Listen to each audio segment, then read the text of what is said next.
আপনাকে সারোগেসির মাধ্যমে আমাদের অফিসের ফারহান আদ্রাব স্যারের বাচ্চার মা হতে হবে। 9 মাস পর ওনার বাচ্চা উনি নিয়ে যাবে। বিনিময়ে 20 লাখ দেওয়া হবে আপনাকে, বলল ম্যানেজার। মুন হতভম্ব। অফিসে এসে এমন কিছু শুনতে হবে তাও ভাবতেই পারছে না। কি বলছে এটা ম্যানেজার সাহেব? আর স্যার উনি বা কেমন? এতদিন এই অফিসে কাজ করে তো এমন মনে হয়নি বসকে। উনি যথেষ্ট ভালো একটা মানুষ, যথেষ্ট সুদর্শনও বটে। আর ওনার বাচ্চার প্রয়োজন হলে বিয়েও তো করতে পারে। শুধু শুধু আমাকে কেন টানছে এর ভেতরে? হ্যাঁ আমি এতিম, টাকার প্রয়োজন, তাই বলে এভাবে টাকার লোভী তো না। এমন প্রস্তাব দেওয়াটার মানেটা কি? মুন দাঁড়িয়ে থাকার ব্যালেন্সটা ঠিক রাখতে পারল না। পড়ে যেতে নিলে ম্যানেজার ধরে ফেলে। আমি ঠিক থাকতে পারছি না এটা শুনে। ম্যানেজারকে আমি বাবার মতো দেখতাম, আর উনিও আমাকে মেয়ের মতোই ভালোবাসতেন। আর আজ এই বিশ্বাসটা উনি ভেঙে দিয়েছেন। এতদিন যে সম্মানের সাথে বসকে দেখতাম, সেই বসের প্রতি একরাশ ঘৃণা এসে জমলো, সাথে ম্যানেজারের প্রতিও। আমি নিজেকে যত সম্ভব শান্ত রেখে ম্যানেজারকে বললাম, এইসবের মানে কি? আমি তোমাকে আমার মেয়ের মতোই ভালোবাসি মা, আর তোমাদের বসকেও নিজের ছেলের মতো ভালোবাসি। ওকে ছোট থেকেই দেখে আসছি, অনেক রাগী আর বদমেজাজি। যেটা করবে বলবে ওইটা যেমন করেই হোক করেই ছাড়বে। আর যথেষ্ট ভদ্র। নিঃসন্দেহে ও অনেক বুদ্ধিমানও। অফিসের অনেক শত্রুকে কিভাবে এক হাতে হ্যান্ডেল করত, সবাইকে শ্রদ্ধাও করে অনেক। কিন্তু ওর হঠাৎ এই সিদ্ধান্তকে আমি মানতে পারছি না।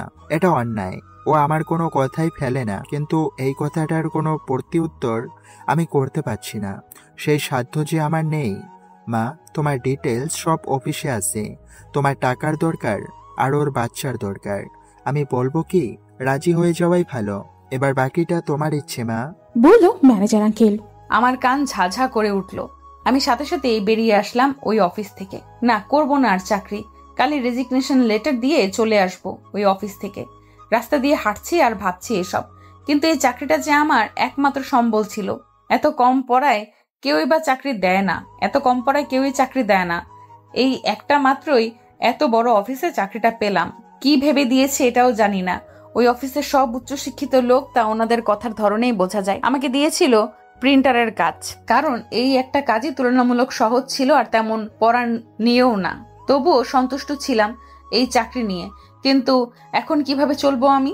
ফারহান আফরাদ আমার অফিসার স্যার, দেখতে শুনতে ভীষণ ভালো, সুদর্শনও বটে, সবার সামনে ভালো আচরণ করেন। বয়স 26-27 হবে। ওনার বাবা হঠাৎ অসুস্থ হয়ে পড়ায় বাবার অফিসেই বসেছিলেন লেখাপড়ার পাশাপাশি। সেই থেকেই এত বড় বিজনেসটা উনি সামলিয়েছেন। আস্তে আস্তে এই 4 বছরে অনেক বড় করে ফেলেছেন এই বিজনেসটা। অনেক বুদ্ধিমানও বটে। এই 4 বছরে ওনাকে যারাই দেখে আসছেন ওনারাই বলে খারাপ কোনো কিছুর কোনো রেকর্ড নেই ওনার চরিত্রে। কিন্তু আজকে এটা কি হলো? উনি বিয়ে করবে বললেই অনেক মেয়ে হাজির হবে, তা অফিসের মেয়েদের দিকে তাকিয়েই বুঝেছিলাম। তবে শুনেছি উনি মেয়ে জাতিকে বিশ্বাস করেন না কোনো এক কারণে, ছোট থেকেই, এমনকি ঘৃণাও করে অনেক। কিন্তু তাই বলে আমার জীবন কেন জড়াতে চাচ্ছেন উনি? আমি মুন, আমার বাবা মা কে এটাও জানি না। আমি বড় হয়েছি অনাথ আশ্রমে, ওখান থেকে ইন্টার পর্যন্ত পড়তে পেরেছি। স্বাভাবিকভাবে ওখানের নিয়ম অনুসারে 18 বছর পার হওয়ার পর আমারও বের হয়ে যেতে হলো। 4 মাস আগেই আমার 18 বছর পূর্ণ হয়েছিল। ওখান থেকে বেরিয়ে কই যাব ভাবতে ভাবতে মেয়েদের একটা মেসে উঠেছিলাম। মেসে ওঠার আগে কিছু অগ্রিম টাকা দিতে হয়, কিন্তু আমার ওই অল্প টাকাটাও ছিল না। অনেক কষ্ট করে মেসে থাকার সুযোগ পেয়েছিলাম। বলেছিলাম আমাকে 1 মাস সময় দেওয়ার জন্য, তারপর লেগে গেলাম টিউশন অথবা যে কোনো ধরনের চাকরির খোঁজে। কিন্তু এই শহরে টিচারের অভাব নেই, তাই এত অল্প পড়াতে টিউশনই পাচ্ছিলাম না। অনেক খোঁজার পর মেসে আমার পাশের বেডের মিম এই চাকরিটার খোঁজ দিয়েছিল। এদিকে মেসের অনেক টাকা বাকি রয়ে গেছিল। শেষবারের মতন উনি আমাকে 1 মাসের টাইম দিয়েছিল। আবার এদিকে অ্যাডমিশন টেস্ট আর অনার্সের ভর্তির তারিখের শেষ তারিখ চলে আসছে। আর এদিকে আমি টাকা জোগাড় করতে পারলাম না এখনো। কি করব ভেবে পাচ্ছি না। কিন্তু এখন এই চাকরিটাও যদি ছেড়ে দিতে হয়, কই যাব আমি? এসব ভাবতে ভাবতেই একসময় চোখগুলো ঝাপসা হয়ে আসলো, পেট গুলিয়ে আসছে। সকালে তেমন কিছুই পড়েনি পেটে খুশিতে, কারণ আজকে চাকরির 1 মাস পূর্ণ হয়েছে আর বেতন দেওয়ার দিন ছিল। এই বেতন দিয়ে অনেক কিছু করব ভেবে রেখেছিলাম, আর কি কি করব এটার হিসাবও রেখেছিলাম। কিন্তু অফিসে গিয়েই এমন একটা কথা শুনতে হবে কোনোদিন ভাবতে পারিনি। এক সময় মাথাটাই ঘুরিয়ে উঠল। ধীরে ধীরে সব ঝাপসা হয়ে আসছে। বুঝতে পারছি সেন্সলেস হয়ে পড়ছিলাম, একসময় রাস্তার পাশেই লুটিয়ে পড়ে। অন্যদিকে ফারহান আদ্রাফ গাড়ি নিয়ে বের হয়ে গিয়েছেন অফিস থেকে। মুন বের হওয়ার সাথে সাথেই ও উপরে তলার কাছের জানালা দিয়েই দেখছিল মুন তাড়াহুড়ো করে বের হওয়াটা। মুনকে ফলো করার জন্যই ড্রাইভিং আসতে করেছে ও। ফুটপাথ দিয়ে হাঁটা মুনকে অন্যমনস্ক লাগছে, হয়তো কিছুক্ষণ আগের বিষয়টা নিয়েই ভাবছিল। কিন্তু ও জানে শেষ পর্যন্ত মুন রাজি হবে এই শর্ত দিয়ে, না হলে ও অন্য আরেকটা শর্ত দিয়েই। কারণ ওর এখন টাকার ভীষণ দরকার। ড্রাইভিং করার ফাঁকে ফাঁকে ভাবছে মেয়ে জাতিকেও বিশ্বাস করতে পারবে না কোনোদিন, না হলে মুনকেও নিজের জীবনের সাথে একেবারেই আবদ্ধ করে ফেলতো। ওর যে ছোটকাল থেকেই একটা ঘটনার জন্য মেয়ে জাতির ওপরে সব বিশ্বাস ঠুনকো হয়ে গিয়েছে। এইভাবে ওর যে মন মানে না, কিন্তু মন না মানলে ও করতে যে হবেই। যে সম্পর্কে শুরুতেই কোনো বিশ্বাস থাকবে না, সেই সম্পর্ক কিভাবে পূর্ণতা পাবে? এই বাচ্চাটার ভেতরেও মুনের অস্তিত্ব দেখবে। এসব ভাবতে ভাবতেই এক সময় খেয়াল করলো মুন ফুটপাতেই লুটিয়ে পড়েছে। দ্রুত বেগে গাড়িটা চালিয়ে মুনের পাশে যেতেই দেখলো মুন সেন্সলেস হয়ে পড়েছে। ততক্ষণে মানুষ ঘিরে ধরেছে ওকে, কয়েকজন পানি ছিটাও দিচ্ছে, কিন্তু মুনের কোনো সাড়া নেই। ফারহান দ্রুত বেগে ওখানে গিয়ে মানুষকে সরিয়ে দিয়ে মুনকে কোলে নিতে গেলেই কয়েকজন আটকে দেয়। ওরা বলে, আপনি কেডা? এভাবে হুটহাট একটা মেয়ে মানুষকে কোলেই বা কেন নিতেছেন? আদ্রাফ জানে এদের সাথে কথায় লাগলেই আর ছুটতে পারবে না। মুখ ফসকেই ওর জবাব বের হলো, অতি কাছের একজন। এটা বলেও মুনকে কোলে করে নিয়ে গাড়িতে উঠিয়ে নিল। ওই লোকগুলো আর কিছু বলল না। আদ্রাফ গাড়িতে উঠে ওর ড্রাইভিং সিটের পাশে মুনকে বসিয়ে এক হাতে জড়িয়ে ধরে রেখেছে, আর অন্য হাতে মোবাইল নিয়ে প্রথমে ওর কাছের বন্ধু শুভ্রকে কল দিল। শুভ্র কল ধরতেই আদ্রাফ বলল, কই তুই হাসপাতালে আছিস? ওই দিক থেকে শুভ্র হ্যাঁ বলতেই আদ্রাফ কল কেটে দিল। তার এখন অন্য কোনো দিকেই খেয়াল নেই। তার একমাত্র খেয়াল মুনের দিকেই। মোবাইল রেখে মুনের মাথা নিজের এক হাতে জড়িয়ে ধরে অন্য হাতে ড্রাইভিং করতে লাগলো। তার এখন দ্রুতই পৌঁছাতে হবে। হাসপাতালে পৌঁছার পর গাড়ি থেকে নেমেই মুনকে কোলে নিয়ে ওর বন্ধু শুভ্র এর কেবিনের সামনে গিয়ে কল দিল। সব মানুষ তাকিয়ে আছে, কিন্তু আদ্রাফের সেদিকে খেয়াল নেই। শুভ্র ক্যাবিন থেকে বের হয়ে বন্ধুর কোলে মেয়ে দেখে অবাকের চরম পর্যায়ে চলে গেল। এটা কিভাবে সম্ভব? আদ্রাফের কোলে মেয়ে? যে ছেলে মেয়ে জাতিকে সহ্য করতে পারে না, সেই ছেলের কোলে মেয়ে? শুভ্র আদ্রাফের কাছে এসে বলার জন্য মুখ খুলল, আরে দোস্ত, এটা কি? কথা সম্পূর্ণ হওয়ার আগেই আদ্রাফের গম্ভীর মুখশ্রী দেখে চুপ হয়ে গেল। তার এতক্ষণ হুঁশি ছিল না রোগীকে দেখার, বন্ধুর কথা ভাবতে গিয়ে। তার আগে মেয়েটাকে দেখেই তার মুখ অটোমেটিক্যালি হা হয়ে গেল। এই মেয়ে এখানে কিভাবে, তার উপর আদ্রাফেরই কোলে? ওই দিন আদ্রাফের সাথে গাড়িতে করে যাওয়ার সময় তো দেখেছিলাম, জ্যামে পড়ে গাড়িতে বিরক্ত অবস্থায় রাস্তায় চোখ দিয়েছিলাম, আর তখনই মেয়েটা রাস্তার মাঝখান দিয়ে এক বৃদ্ধ মহিলাটাকে রাস্তা পার করে দিচ্ছিল। এরপর পরই জ্যাম ছুটে গিয়েছিল, কিন্তু আদ্রাফ ড্রাইভিং না করে রাস্তার দিকে তাকিয়ে অন্যমনস্ক হয়ে গিয়েছিল। আমি ধাক্কা দিতেই ও সম্বিত ফিরে পেয়েছিল। তারপর আবার পিছন দিকে তাকিয়ে কিছু একটা দেখার চেষ্টা করেছিল। ওকে অগোছালাও লেগেছে সেই কিছুক্ষণ সময়ে। এরপর পরই গাড়ি স্টার্ট দিয়েছিল। শুভ্র এত কিছু না ভেবে আগে মেয়েটাকে দেখতে লাগলো, কারণ আরেকটু হলে আদ্রাফ ওকে চিবিয়ে খাবে। বলল শুভ্র, আরে তেমন কিছুই না, অতিরিক্ত টেনশন আর স্ট্রেস নেওয়ার জন্যই এমনটা হয়েছে, আর খাবারের অমনোযোগের জন্যই। ঠিক মতো খাবার খেলেই হবে, আর এখন আপাতত কিছু ওষুধ দিচ্ছি, এসব চলুক। আদ্রাফ যেন হাঁপ ছেড়ে বাসত।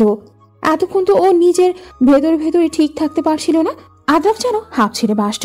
এতক্ষণ তো ও নিজের ভেতরে ভেতরে ঠিক থাকতে পারছিল না। আদ্রাফ মুনের পাশে বসে ওর এক হাত নিজের হাতের মুঠোয় নিল। কিছুক্ষণ তাকিয়ে থাকলো মুনের দিকেই। শুভ্রকে কিছু খাবার আনার ব্যবস্থা করতে বলল। শুভ্র তাই করল। তার হাসপাতালের কর্মচারীকে অর্ডার দিয়ে আসতো, আর ততক্ষণে আদ্রাফও উঠে এলো। এই কিছু সময় শুভ্র আদ্রাফকে দেখেই বুঝে গিয়েছে। শুভ্র আদ্রাফের পাশে এসে দাঁড়ালো। ভালোবাসিস ওকে? জানি না। বলে দিলেই তো হয়। আমার জীবনে কোনো নারীকেই জড়াবো না। এই কথার প্রতি উত্তরে কিছুই বলতে পারল না শুভ্র, কারণ ও জানে আদ্রাফকে এখন যেভাবেই বোঝাক না কেন ও বুঝতে চাইবে না। আর কি বা বোঝাবে আদ্রাফকে? ও নিজেই তো জানে আদ্রাফের একটা কালো অতীত আছে, যে ট্রমাটা থেকে এখনো আদ্রাফ বের হতে পারেনি। মুন চোখ খুলেই হতবাক, কারণ ওর সামনে স্বয়ং আদ্রাফ দাঁড়িয়ে আছে। চারিদিকে তাকিয়ে বুঝতে পারলো এটা একটা হাসপাতাল। কিন্তু আমি হসপিটালেই বা কিভাবে আসলাম, আর আমার সামনেই বা ফারহান আদ্রাফ স্যার কেন আসবে? মুন এটা ওর স্বপ্ন মনে করে চোখ বন্ধ করে আবার খুলল। না, এটা তো ভ্রমের মতো মনে হচ্ছে না? না, হয়তোবা আমার চোখের ভুল হতে পারে। যেই ভাবা সেই কাজ, আমি বেড থেকে নেমেই সোজা ওয়াশরুমে ঢুকে গেলাম। এদিকে আদ্রাফ হতভম্ব। এই মেয়ে কি পাগল নাকি? সেন্স ফিরেই পাগলের মতো করছে। এখন আবার দৌড়ে ওয়াশরুমেই বা কেন গেল? আমি ওয়াশরুম থেকে বেরিয়েই আধা বালতি পানি মেরে দিলাম ফারহান আদ্রাফ স্যারের গায়ে। What nonsense! আদ্রাফ রেগে চোখ মুখ লাল করে চিৎকার দিল। ইয়া আল্লাহ, তার মানে এটা স্বপ্ন নয়? কি করলাম এটা? নিজের মাথায় নিজেরই বাড়ি মারতে ইচ্ছে করছে এখন। আদ্রাফ মুনকে বিড়বিড় করতে দেখে আরেকটা জোরে ডাক দিল, আর এতেই মনের কাঁপাকাঁপি শুরু হয়ে গেল। স্যার, এক্সট্রিমলি সরি, আমি আসলে বুঝতে পারিনি। আদ্রাফ আর কিছু না বলে দাঁতে দাঁত চেপে নিজের রাগ সংযত করে পাশের খাবারের প্যাকেটটা মুনের হাতে দিল। খাবার ঠিক মতো খাবে আর অতিরিক্ত টেনশন করবে না। এখন এই খাবারগুলো খেয়ে নাও চটজলদি। ওনার এই কেয়ারনেস দেখে হঠাৎ মাথায় আসলো আমি হসপিটালে কি করছি। এতক্ষণ এইসবের কারণে খেয়ালই ছিল না। আর এই ডাক্তারই বা কেন আসলো? আর সকালের ম্যানেজার আঙ্কেলের কথাগুলো কেমনে ভুলে গেলাম আমি? ইয়া আল্লাহ মাবুদ, সকালের কথাগুলো ভাবতেই আমি বিস্ফোরণ চোখে আদ্রাফের দিকে তাকালাম আর পাশের ছোট টেবিল থেকে ফল কাটার ছুরিটা নিলাম। এই, আপনি আমাকে স্যারোগেশন করাতে এনেছেন তাই না? এর জন্যই এত কেয়ারনেস আমার প্রতি? আমি তো এতক্ষণে ভুলেই গেছিলাম সকালের কথাগুলো। খবরদার এক পাও আমার দিকে এগোলে আপনি আমার অফিসের বস, এটা ভুলে যাব। এই ছুরিটা দিয়ে জবাই করে মেরে ফেলবো একদম। ওইটা ফল কাটার ছুরি, ওইটা দিয়ে জবাই করতে পারবে না তুমি। ছুরি দিয়ে সর্বোচ্চ হাত কাটা যায়, জবাই না। এতদিনে এটাও শিখলে না স্ট্রেন্স? আমি বাচ্চা ভেবেছি তোমাকে, কিন্তু তুমি দেখছি আমার ভাবনার চাইতে বেশি বাচ্চা তুমি মন। ততক্ষণে শুভ্র ক্যাবিনে ঢুকলো আবার। যেটা কাটা যাক ওটাই কেটে দিব। আর এই ডাক্তার এখানে কেন? আমি কিন্তু এখন চিৎকার করব বলে দিলাম, আর নয়তো দুজনকে একসাথে খুন করে ফেলবো। এটা শুনে শুভ্র প্যাট ধরে জোরে জোরে হাসতে শুরু করলো। ওর হাসি দেখে মনের বোকা বোকা চাহনি। এখানে হাসির কি বললো মন? সিরিয়াস জিনিসেও হাসে। আদ্রাফ দোস্ত, শেষ পর্যন্ত এই বাচ্চাটাকেই পেলি? শুভ্র হাসতে হাসতে আদ্রাফকে কথাগুলো বলতে আদ্রাফের দিকে তাকাতেই চুপ হয়ে গেল আদ্রাফের রাগী চেহারা দেখে। আর এদিকে মন তো তেলে বেগুনে জ্বলে উঠল বাচ্চা বলার কারণে। কিন্তু এখন চোখাটাই শ্রেয় মনে হতো। কোনো মতে এখান থেকে বের হতে পারলেই হলো। এখানেই থাকার ইচ্ছে আছে নাকি? চাইলে ব্যবস্থা করতে পারি। বাসায় যাওয়ার ইচ্ছে নেই? গম্ভীর পুরুষালী কণ্ঠস্বর কানে আসতেই মনের খেয়াল হলো ও একা একা দাঁড়িয়েই বিড়বিড় করছিল। আদ্রাফ শুভ্রকে বলে বেরিয়ে যেতেই মন এক নজর শুভ্রর দিকে রাগী চোখে তাকিয়ে বের হয়ে গেল। ডাক্তার হয়েও কোনো পাত্তা পাচ্ছি না, কে বলবে আমি ডাক্তার? শুভ্র আপন মনে বিড়বিড় করে বলে উঠল। মন গেট দিয়ে বের হতেই দেখে আদ্রাফ স্যার গাড়িতে হেলান দিয়ে দাঁড়িয়ে আছে। বোধহয় মনেরই অপেক্ষায় মন আদ্রাফকে না দেখার ভান করে রিক্সা ডাকতে লাগলো। আর তা দেখে আদ্রাফ বলে উঠল, আমাকে কি তোমার ড্রাইভার মনে হয় যে আমি গাড়ির দরজা খুলে তোমায় ঢোকার সুযোগ করে দিব? আমার সাথে আপনার শুধুমাত্র এমনি স্বাভাবিক কর্মচারীর সম্পর্ক, এর বাইরে কিছুই নেই। আপনি কি সব কর্মচারীদের এইভাবে গাড়িতে করে বাসায় পৌঁছে দেন? যদি দেন তাহলে উঠবো, আর না হলে আলগা পিরিত দেখাতে আসবেন না। এই বলেই মন রিক্সায় উঠে গেল। যাক বাবা, এখন কিছুটা হলেও নিজেকে হালকা লাগছে ওই খচ্চরটাকে কিছু বলতে পেরে। আর এদিকে আদ্রাফের চোয়াল শক্ত হয়ে গেছে। আজ একদিনে এই মেয়েটার সাহস এতটাই বেড়ে গেছে। এতদিন তো এমন মনে হয়নি। যে মেয়ে চোখ তুলে তাকিয়ে কথা বলতে পারতো না, সেই মেয়ে এখন এই ফারহান আদ্রাফের সাথে তর্কে জড়ায়। মন রুমে ঢোকার সাথে সাথে পাশের বেড থেকে মিম বলে উঠল, কই ছিলি এতক্ষণ? এতবার কল দিয়েছিলাম, ধরিসনি। জানিসই তো এই সময়ে কাজে থাকি। জানার পরেও হঠাৎ এতবার কল কেন দিলি? হোস্টেলের দায়িত্বরত কুটনি মহিলাটা এসেছিল তোকে খোঁজার জন্য। বলেছে এইবারে আর সুযোগ দেবে না। আমাকে দিয়ে তোর মোবাইলে কল দিয়েছিল। তুই কল না ধরার কারণে রাগে মুটে বের হয়ে গিয়েছে। তুই আসলে দেখা করতে বলেছিল। কি করবি মন? আমারও তো এবার বাবা এখনো গ্রাম থেকে খরচ পাঠায়নি, আর টিউশনের বেতনও এখনো দেয়নি। নাহলে আমি কিছু একটা করে ফেলতাম। তুই আর কত করবি আমার জন্য? যা করছিস তাই তো অনেক করছিস, দেখি কি করা যায়। আরে মন, আজ না তোর অফিসের মাস বেতন দেওয়ার কথা ছিল। দেখ ইয়ার, আমি তো ভুলে গিয়েছিলাম। দিয়েছি টাকা? তাহলে তো তুই টেনশন ফ্রি হয়ে গিয়েছিস। আমি শুধু শুধু চিন্তা করতেছি। আমি আর চাকরিটা করছি না। কিন্তু কেন? আমি সকাল থেকে সব মিমকে খুলে বললাম। বলার পরে মিমকে বিস্ময় সূচক অবস্থায় রেখে কাপড় নিয়ে ওয়াশরুমে চলে আসলাম। এখন একটা লম্বা শাওয়ার নিতে হবে। আস্তে আস্তে এখন সব চিন্তা এসে মাথায় ভর করছে।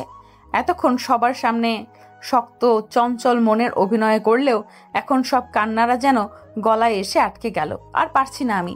হাঁটুর উপর মাথাটা ছেড়ে দিয়ে দোয়াকারে বসে পড়লো। সবার মতো স্বাভাবিক লাইফ আমার কেন হলো না? আমার পড়ালেখার কি হবে? আর একটা কাজই বা কিভাবে জোগাড় করব? কি করব আমি? কোথায় যাব? পরদিন যথাক্রমে মুন রেজিগনেশন লেটার নিয়ে অফিসে হাজির। এর মধ্যে ও যা ভেবে নিয়েছে ওর টাকার প্রয়োজন ছিল, তবে এভাবে নয়। অফিসে ঢুকেই জানতে পারলাম আজকে ফারহানা আদ্রাফ স্যার কয়েকদিন আসবে না। অফিসের কিছু কাজে বাইরে গিয়েছেন আজ সকালেই। আর আমারও ভালোই হলো এতে। এর ভেতরেই যা করার করতে হবে আমার। আমি ম্যানেজার আঙ্কেলের হাতে লেটারটা দিলাম। আঙ্কেল অবিশ্বাস্য চাহনিতে তাকিয়ে থাকলো।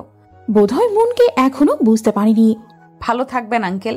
এতদিন মেয়ের মতো করে ভালোবাসা দিয়েছেন, এটার ঋণ কখনো শোধ করতে পারবো না।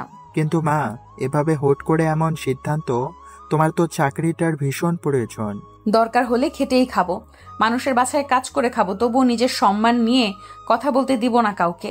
জানেন আঙ্কেল, আমি ছোটকাল থেকেই অনাথ। কোনোদিন বাবা মা কি জিনিসের মর্ম বুঝিনি। তাই তো কেউ একটু মা বলে কথা বললেই বাবার অনুভূতি আসতো আমার। আপনাকেও আমি বাবার মতোই ভাবি।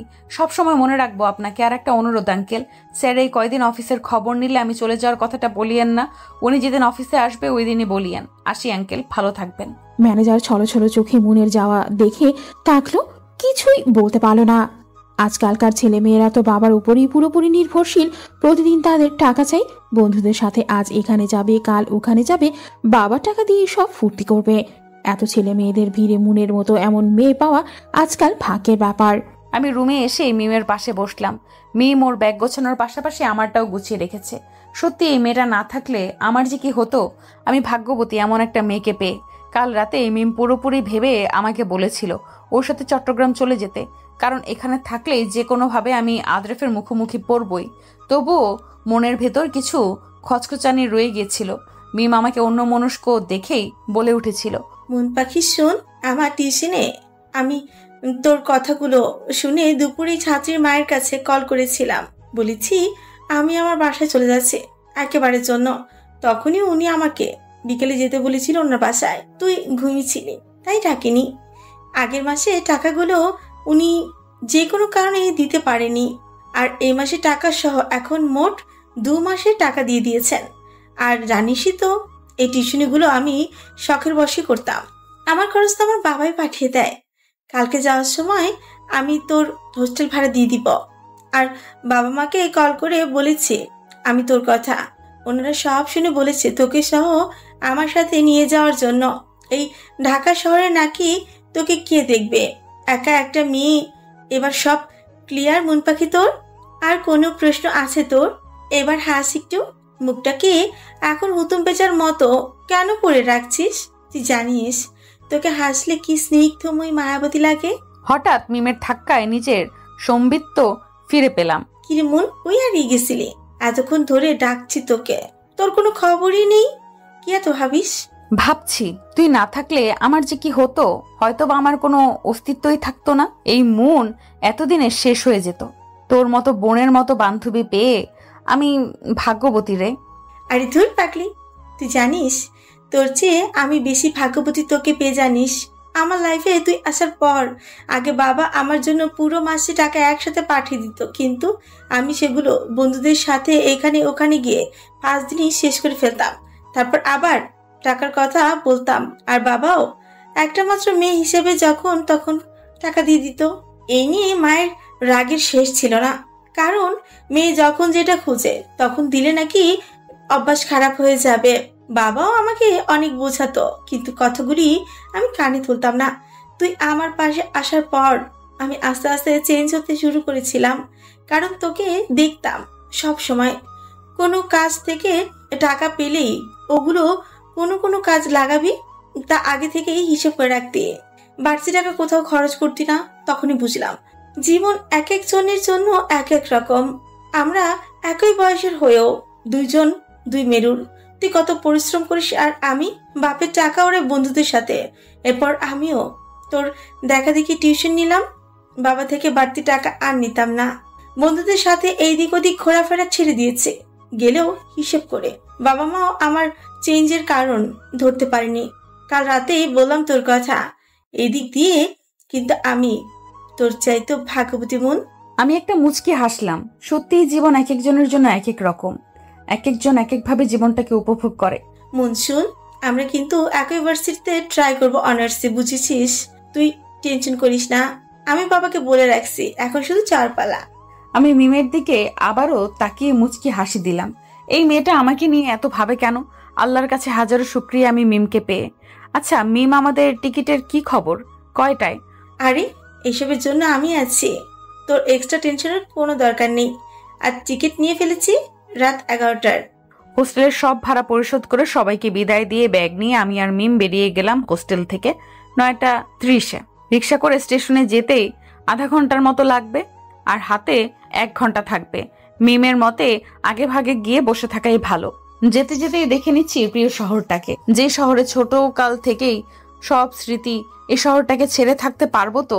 ফারহান আদ্রাফ, আপনাকে আমি মনে প্রাণে ঘৃণা করি। আপনার জন্যই আজ আমি আমার প্রিয় শহরটা ছেড়ে যাচ্ছি। ভালো তো ছিলাম এতদিন। কিছুক্ষণ হলো বাসে বসলাম। যাত্রীরা নিজের আসন বাছাই করে বসে পড়লো। আস্তে আস্তে সব সিট সম্পূর্ণ হলো। বাসও নিজের গন্তব্যের উদ্দেশ্যে ছুটতে লাগলো। আমি জানলা দিয়ে শেষবারের মতন প্রিয় শহরটা দেখে নিলাম। কত স্মৃতি এই শহরে। বাস যতই এগোচ্ছে ততই মনে হচ্ছে নিজের সবচেয়ে আপন কিছু হারিয়ে ফেলছি। নিজের অজান্তে চোখ দিয়ে পানি গড়িয়ে পড়লো। আমার জীবনটা এমন কেন হলো? বাকি জার্নিটা এভাবে করতে পারবো না, কারণ আমার বাসে এভাবে লং জার্নির অভ্যাস নেই। আর শুরু থেকেই সিটে ঘুমানোর তেমন অভ্যাসও নেই। পাশে মিম কানে ইয়ারফোন দিয়ে গান শুনছে। আমি জানি আর আধা ঘন্টা পর ও ঘুমিয়ে পড়বে গান শুনতে শুনতে। এরপর ওকে পাওয়াই যাবে না। ব্যাগ থেকে একটা গল্পের বই বের করলাম। ওইটা দিয়েই আপাতত এই লং জার্নির বিরক্তি কিছুটা হলেও ঘুচবে। চট্টগ্রামে গিয়ে পৌঁছাতে পৌঁছাতে প্রায় সকাল হয়ে আসে। বাস স্টেশনে ওদের নিতে এসেছেন মিমের বাবা। মিম বাস থেকে নামার সাথে সাথেই তার বাবাকে দেখে দৌড়ে গিয়ে বাবাকে জড়িয়ে ধরল।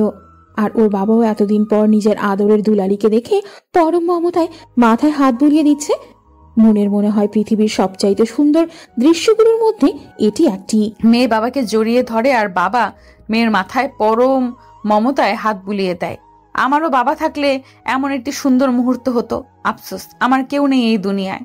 না, ভুল বললাম, মিম আছে আমার।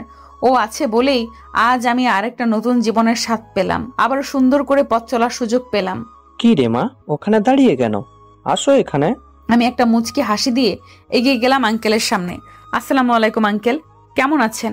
ওয়ালাইকুম আসসালাম। আলহামদুলিল্লাহ ভালো মা, তুমি কেমন আছো মা?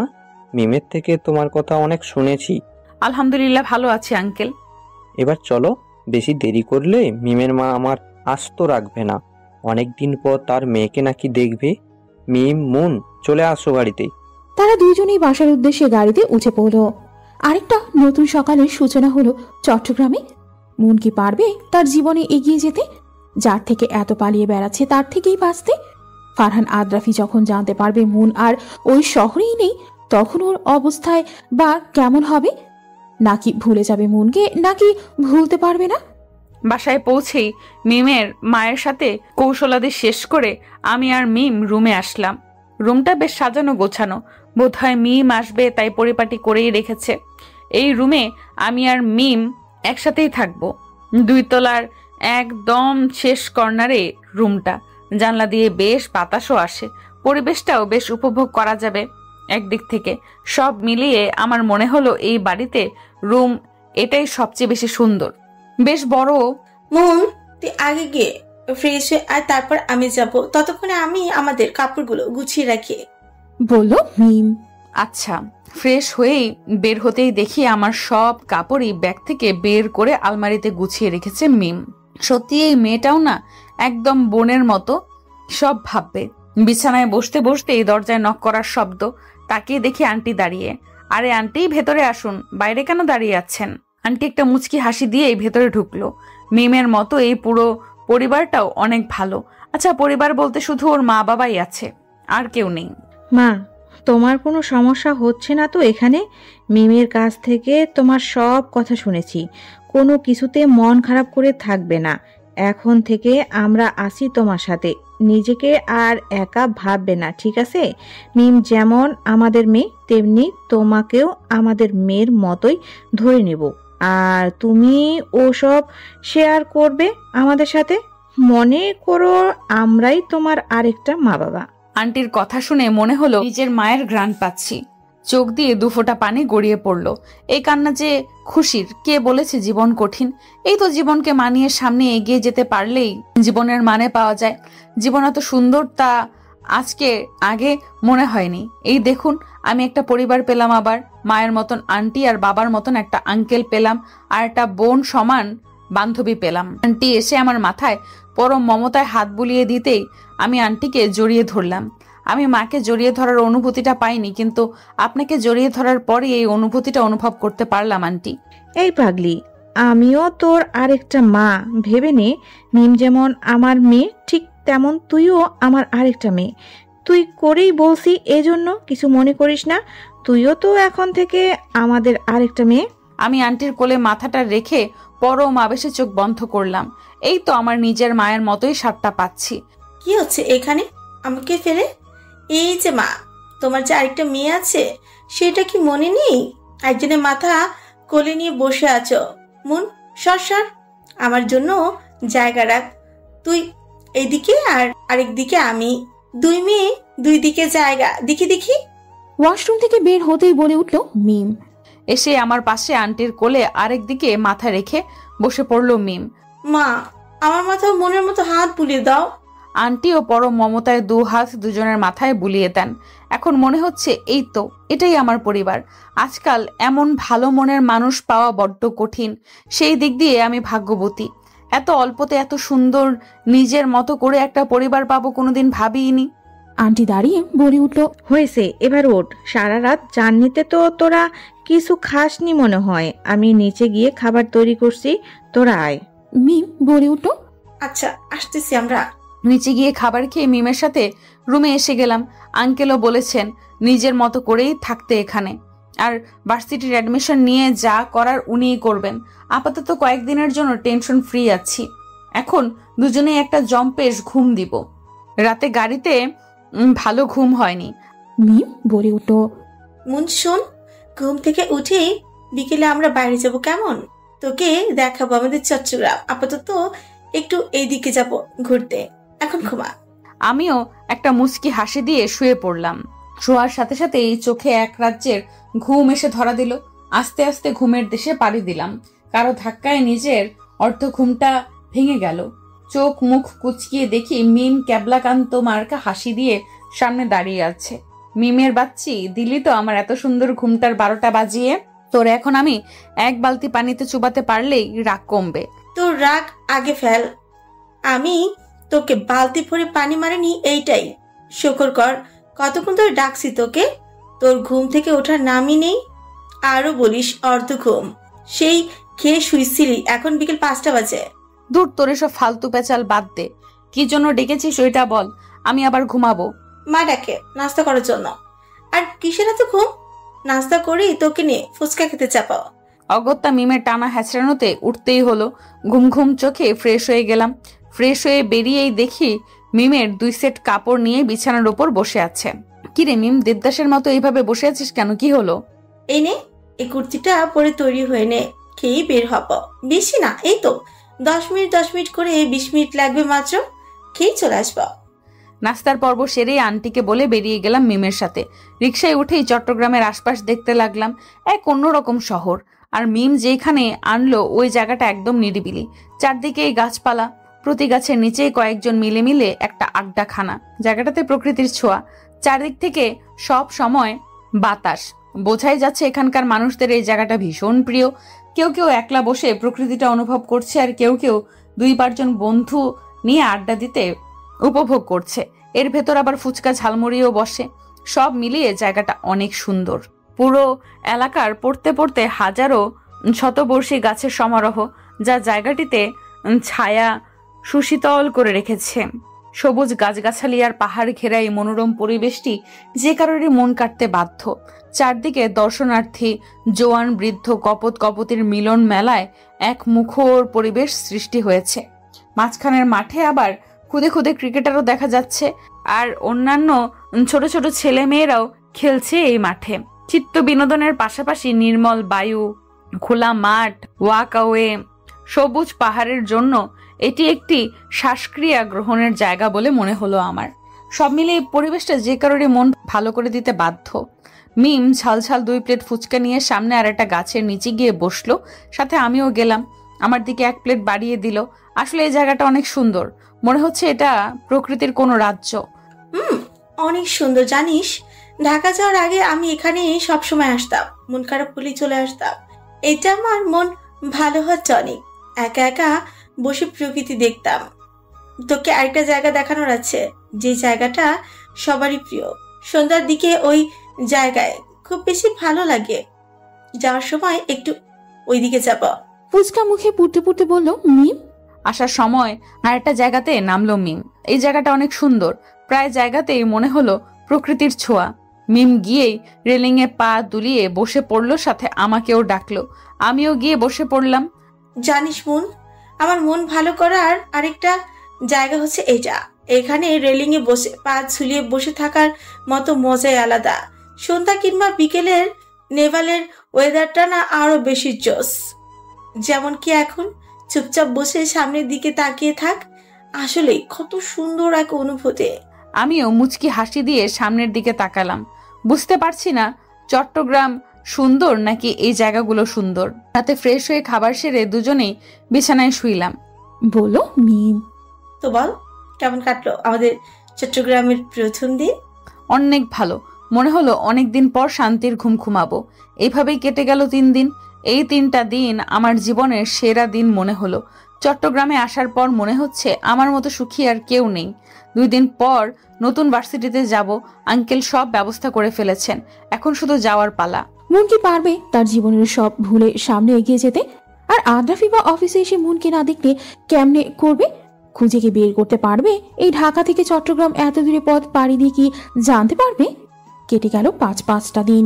একদিকে মনের মনে হলো তার জীবনের সবচেয়ে খুশির দিনের দেখা পেয়েছে সে, অন্যদিকে আদ্রাফের আজ খুশির দিন।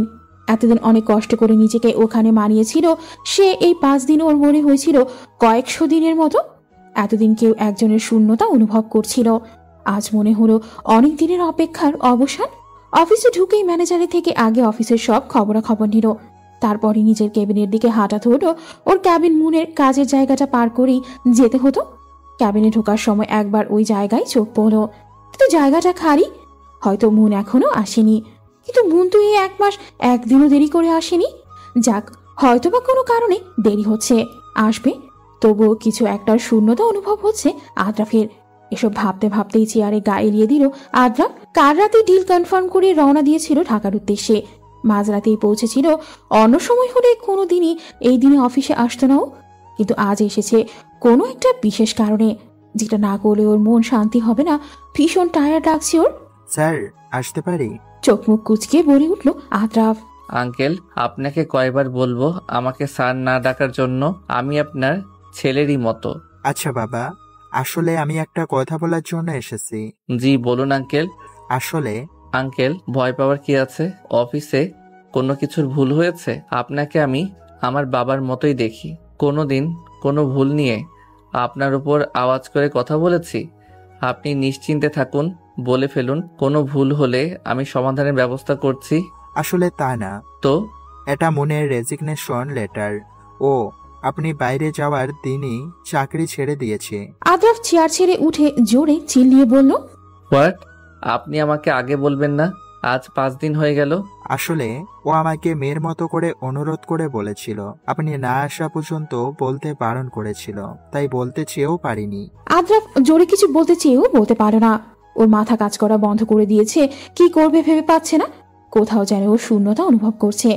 চোখগুলো 2 মিনিটেই লাল বর্ণ ধারণ করেছে। মাথা ব্যথা করছে ভীষণ। এই ট্রমা থেকে ওকে একমাত্র শুভ্রই বের করতে পারবে। আদ্রাফ মোবাইল নিয়ে শুভ্রকে কল করলো। কাঁপা কাঁপা কণ্ঠে বলে উঠল আদ্রাফ, শুভ্র? শুভ্র কই তুই? দ্রুত আমার অফিসে আয়। আঙ্কেল, মনের ডিটেলসটা আনুন। ম্যানেজার হ্যাঁ বোধক মাথা নাড়িয়ে বের হয়ে গেল। ওর এখন নিজেরই খারাপ লাগছে। মনের কথাই মেয়ের মতো করে ভাবতে গিয়ে আদ্রাফকে আর বলা হয়নি। ও ওই দিনই বলা উচিত ছিল, কিন্তু আদ্রাফ কেন মুনের মতো একজন সাধারণ মেয়ে কাজ ছাড়াতে এত রিয়েক্ট করছে? তার মানে কি মুনের কাছে ওই দিনের প্রস্তাব দেওয়ার সাথে আদ্রাফের কোনো সংযোগ ছিল? আদ্রাফ তো মেয়ে জাতিকে ঘৃণা করে, তবে বাচ্চাকে নয়। তার মানে কি ওর জীবনের কালো অতীতটার জন্যই মুনের কাছে যেতে শর্ত জুড়িয়ে দিয়েছিল? ম্যানেজারের কাছে এখন সব পরিষ্কার। ওর এখন আদ্রাফের জন্য ভীষণ মায়া হচ্ছে। তার এখন দ্রুত শুভ্রকে সব বলতে হবে, আর মুনের ডিটেলসটাও দিতে হবে আদ্রাফকে। এই মুহূর্তে এসব থেকে একমাত্র শুভ্রই পারবে আদ্রাফকে বাঁচাতে। শুভ্রই ওর একমাত্র ছোটবেলা থেকেই কাছের বন্ধু। দিগন্ত নীল আকাশের মাঝে মাঝে শুভ্রর ছোঁয়া। আকাশ জুড়ে বিচরণ করছে নাম না জানা অসংখ্য পাখি। পাখিদের এই একটা দিক অনেক বেশি ভালো লাগে ওর। ওরা যেখানেই যাক না কেন, যাক ধরেই যাবে। ওদের মতো পিঁপড়েকেও ভালো লাগে মনে। তারাও সব সময় সারি বেঁধে যায়, তখন মনে হয় সবচেয়ে সুন্দর দৃশ্য এটাই। ক্লাসে বসে জানালা দিয়ে আকাশের সৌন্দর্যে বিমোহিত হচ্ছিল মুন। মিমাজ আসেনি। সকাল হতেই নাকি মাথা ব্যথা। মেয়েটার মাথা ব্যথা হওয়ার আর সময় পেল না। আজ নিয়ে তৃতীয় দিন কলেজে। আঙ্কেল অফিসে যাওয়ার সময় নামিয়ে দিয়ে গেল। উনি আবার বিনা কারণে কলেজ মিস দেওয়া পছন্দ করে না, তাই তো চলে আসতে হলো একা একা কলেজে। কলেজে এখনো তেমন কারোর সাথেই কথা হয়নি ওর, তাই তো বিরক্তি লাগছে ক্লাসটা। নীল শুভ্রর গগনে পাখিদের আনাগোনা দৃশ্য বিচ্ছিন্ন করে মন সামনে দাঁড়িয়ে থাকা ছেলেটির দিকে তাকায়। কিন্তু তাকদির খারাপ, একই ক্লাসের হয়েও সে এখনো কোনো ছেলেকেই চিনে না, যেখানে ক্লাসের অন্যান্যদের ছেলেদের সাথে বন্ধুত্ব হয়েছে, পরিচয় হয়েছে। কেউ কেউ তো আবার এক ধাপ এগিয়ে, মানে রিলেশনে। মন মৃদু হেসে বলে, জি। পরিচয় হতে পারি? শিওর। ক্লাসে অনেক হট্টগোল, চলো বারান্দায় যাই। মুনের ইচ্ছে করছিল না উঠতে, তবুও ও এভাবে কাউকে ফিরিয়ে দেওয়া যায় না, তাই অগত্যা উঠতে হলো। আমি দিমান বড়ুয়া, আর তুমি? মেহেরফ মুন। আনকমন নাম, কিন্তু সুন্দর। আপনার নামও সুন্দর। আমরা তো সেম ক্লাস, আপনি না বলে তুই বললে ভালো। মুন হেসে বলে, বাবা রে, এক লাফে তুই। ওর হাসির সাথে দিমানও একসাথে হেসে উঠল। এভাবেই কথা চলতে থাকলো। ছেলেটার কথার ধরনে মনে হচ্ছে অনেক ফ্রি মাইন্ডের, মিশুকও বটে।